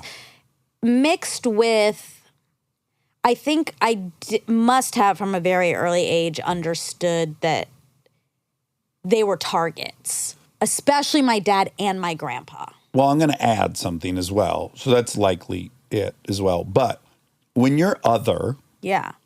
the only place you're not other is your family. Yeah. It's everything. Yeah. Without that, you are like other by yourself. Yeah. As a So, kid. Yes. So I think I just imagine if me and my family had been growing up in China, I'd be extra dependent on them and reliant on them and fearful that without them, I'm really alone in the world. And alone, but also the otherness is what might cause me to be alone because, It's all swirled into this. they huge might get, targeted. they're a target. Mm-hmm. So I'm trying, even though this sounds kind of callous, I'm trying to remember that even if people die, that I'll be You'll okay. be okay. You'll be okay. Yeah. Yeah. This really, it's like impossible To for me believe. to believe, but I'm trying. Yeah. You know how they say Austin's a blueberry in the red soup? Yeah. I like to think of the Padmans as a chocolate chip in a pancake. This just occurred to me. Just one chocolate chip in the pancake. Yeah, the tastiest part. That's what everyone wants. Anyway, Well, thanks for sharing that all with me. Yeah, And I apologize that my past would make it a very plausible and realistic. you don't. Assumption. I don't need an apology. No, I'm happy to apologize for the rest of my life about the PTSD I installed in you. So, had you not been right, I mean, this was one of our little bit of our debates throughout the process. The only thing that's been debate, where I've been is just to point out you were wrong a lot too. You were definitely right and you were wrong a lot. That's the only part that I sometimes will push back on. Yeah. Had I not given you any of the right ones, you might be better at silencing that voice. And I certainly didn't do that. Yeah. I definitely reinforced it and gave it legs. And I am sorry for that. I would not want to give you that. Well, but it's like all these couples and couples therapy where when I was really connecting to the idea that, I've had this fear my whole life that people will die, then of course I'm attracted to you. Because I'm so. And it made you such a like pivotal part of my life in so many ways. Because you are more likely. Dangerous. Yeah, you're Yeah. dangerous. Yeah. Yeah. And I'm trying to antagonize that part of me by putting myself in close proximity to you. Right. To a daredevil. Yeah. Yeah. Yeah, it's pretty funny, actually. The therapist would have a field day with it. Yeah, like we're all doing that. Yeah, your biggest fear is you'd lose someone prematurely. So why don't you get into business and build your life around someone who is regularly going over 200 miles an hour Yeah. and has a drug history and Yeah. fights strangers. Yeah. Yeah, it's pretty funny. It is. It is. We're all. It makes me feel like Sapolsky's not wrong. Yeah. That there's reasons for all of this stuff, and it just goes back and back and back and back. Anywho, couple facts. All right, hit me with a couple facts. Okay, did Spielberg direct Jaws at age 23? I'm so glad you looked this up because I should have. It was October 1974, and Steven Spielberg was 27 years old. He had stopped at a hotel in Boston on his way back from Martha's Vineyard, where he had just finished shooting his second Hollywood feature film, Okay, Jaws. so he was 27. Okay. Oh, and he had a immobilizing anxiety attack. Oh, Yeah. wow. Okay, Dan Savage's Santorum. Oh, great. Let me quickly call Greg Morrison and have him I know a lot of it. listen to it. Do you want to say it? What, the frothy mixture of cum and semen? Close. Those are the same thing. Yeah, but The they're frothy close. mixture of cum and blood. Fecal matter. Cum and fecal matter. Well, very close. Okay, here we go. The frothy mixture, you got that phrase right. The frothy mixture of lube and fecal matter. Oh, That is sometimes the byproduct of anal sex. I use that a lot in the hat game as like a clue that you write down. Wait, what's the hat game? It's like Pictionary, charades, and catchphrase, like all crammed together. Oh, fun. and people write Santorum, I'll write the description of Santorum. and then they have to guess. and then they have it's to act Santorum. it out. Oh, my then God, Rob. Describe it and get people to say it. Rob's a rascal. You know what's funny is Jethro on this trip discovered that Rob was a rascal. In fact, when we were driving to work this morning, Rob, he goes, "Yeah, Rob's a real lad, isn't he? He's a real lad." That's so funny. In 2023, the life expectancy of the female is 81.6. For 81.6. Okay. Okay. And then, For dudes, 68. see, I'm getting contradictory information. Okay. This is at statnews.com. Life expectancy for men is now 73.2, compared with women's 79.1. It says this 5.9-year gap is the widest gap between the two genders since 1996. So it's not looking good for men. Yeah. Okay. It says life expectancy in U.S. dropped for the second year. That's from the CDC. Very trusted. Yes, the most trusted. Yeah. And men, they live longer if they have daughters, though. Ashok's going to live 1.7 years longer because he Knock on had you. wood. Yeah. Married. We looked at that before, remember? Yeah. Okay. 20 best selling memoirs of all time. Okay. Number 1, you were right. Green Lights. Number 1 of all time. Good for him. Estimated 5 million copies sold. Whoa. Number 2, Matthew Perry's. Really? Mm-hmm. Oh, wow. Estimated 2 million. 3 is Tuesdays with Maury. That was a big one. Yes. You remember that one? Absolutely. That's Mitch Albom. Mitch Albom is a Detroit guy, as we've talked about. Mm-hmm. And he's kind of what got me into writing because my 7th grade lit teacher, Larry LeClaire, who encouraged me to write short stories, Yeah. which led to the yellow limo, Yeah. Yeah. which you read. Yeah? The way he made it fun for us is we read Mitch Albom's columns every day in class. Oh, no way. He was obsessed with Mitch Albom, and that did seem like fun writing. Like, Yeah. oh, that is fun. I like how it's not just books from 50 years ago. Yeah. It's this, and this is Wow. fun. That's great. Yeah. Number 4 is Pachinko by Minji Lee. Oh, 5 is Educated. I've heard that's really good. Who wrote that? Tara Westover. It's a Mormon. Oh. It's supposed to be so good. Oh. What's it called?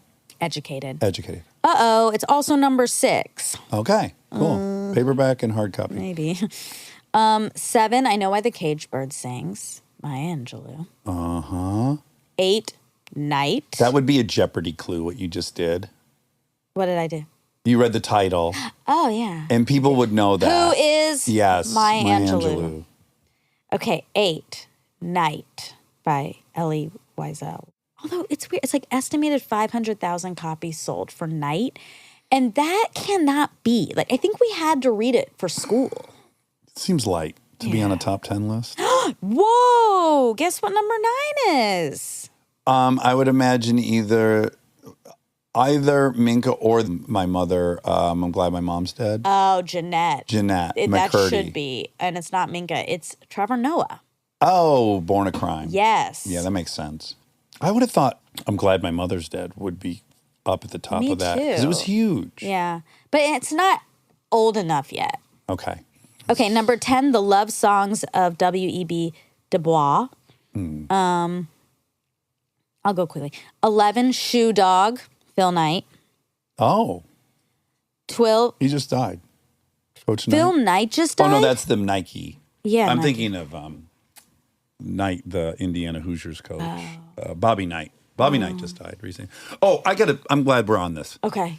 What a dummy I am. What? Guru died 10 years ago. Oh. Oh, my God. I don't know why Snoop posted. Oh, I had no. a post smoking one for Guru, but I definitely interpreted that as he had just died. And many people were kind and soft about pointing out that we lost him 10 years ago. Oh, my God. Which Rest really in exposes peace. how little I'm. It must have been following the these. date, the anniversary or Must have something. been, but Oh, boy. yeah, Okay. very confusing. I wonder if anyone else thought that. Because you see a post from Snoop smoking a blunt and says, "This one's for Guru, rest in peace." Yeah, you'd think. Yeah. He died April 19th, 2010. Okay, 2010, so not so the not even anniversary. 10 13 years ago. Okay. Okay. Okay, 12, Fear and Loathing in Las Vegas. 13, Will Smith. 14, Bossy Pants, Tina Fey. Love that book. This will be the last one I do. 15, Lady in Waiting by Anne Glenconner. Great list. Okay. Esteemed. Very esteemed. Highly esteemed. I do think they're missing a few, but that's okay. Yeah. It's a great list. And congratulations if you're on it. Little Mr. Texas. Number 1. Last thing are chinchillas, rodents. Yeah.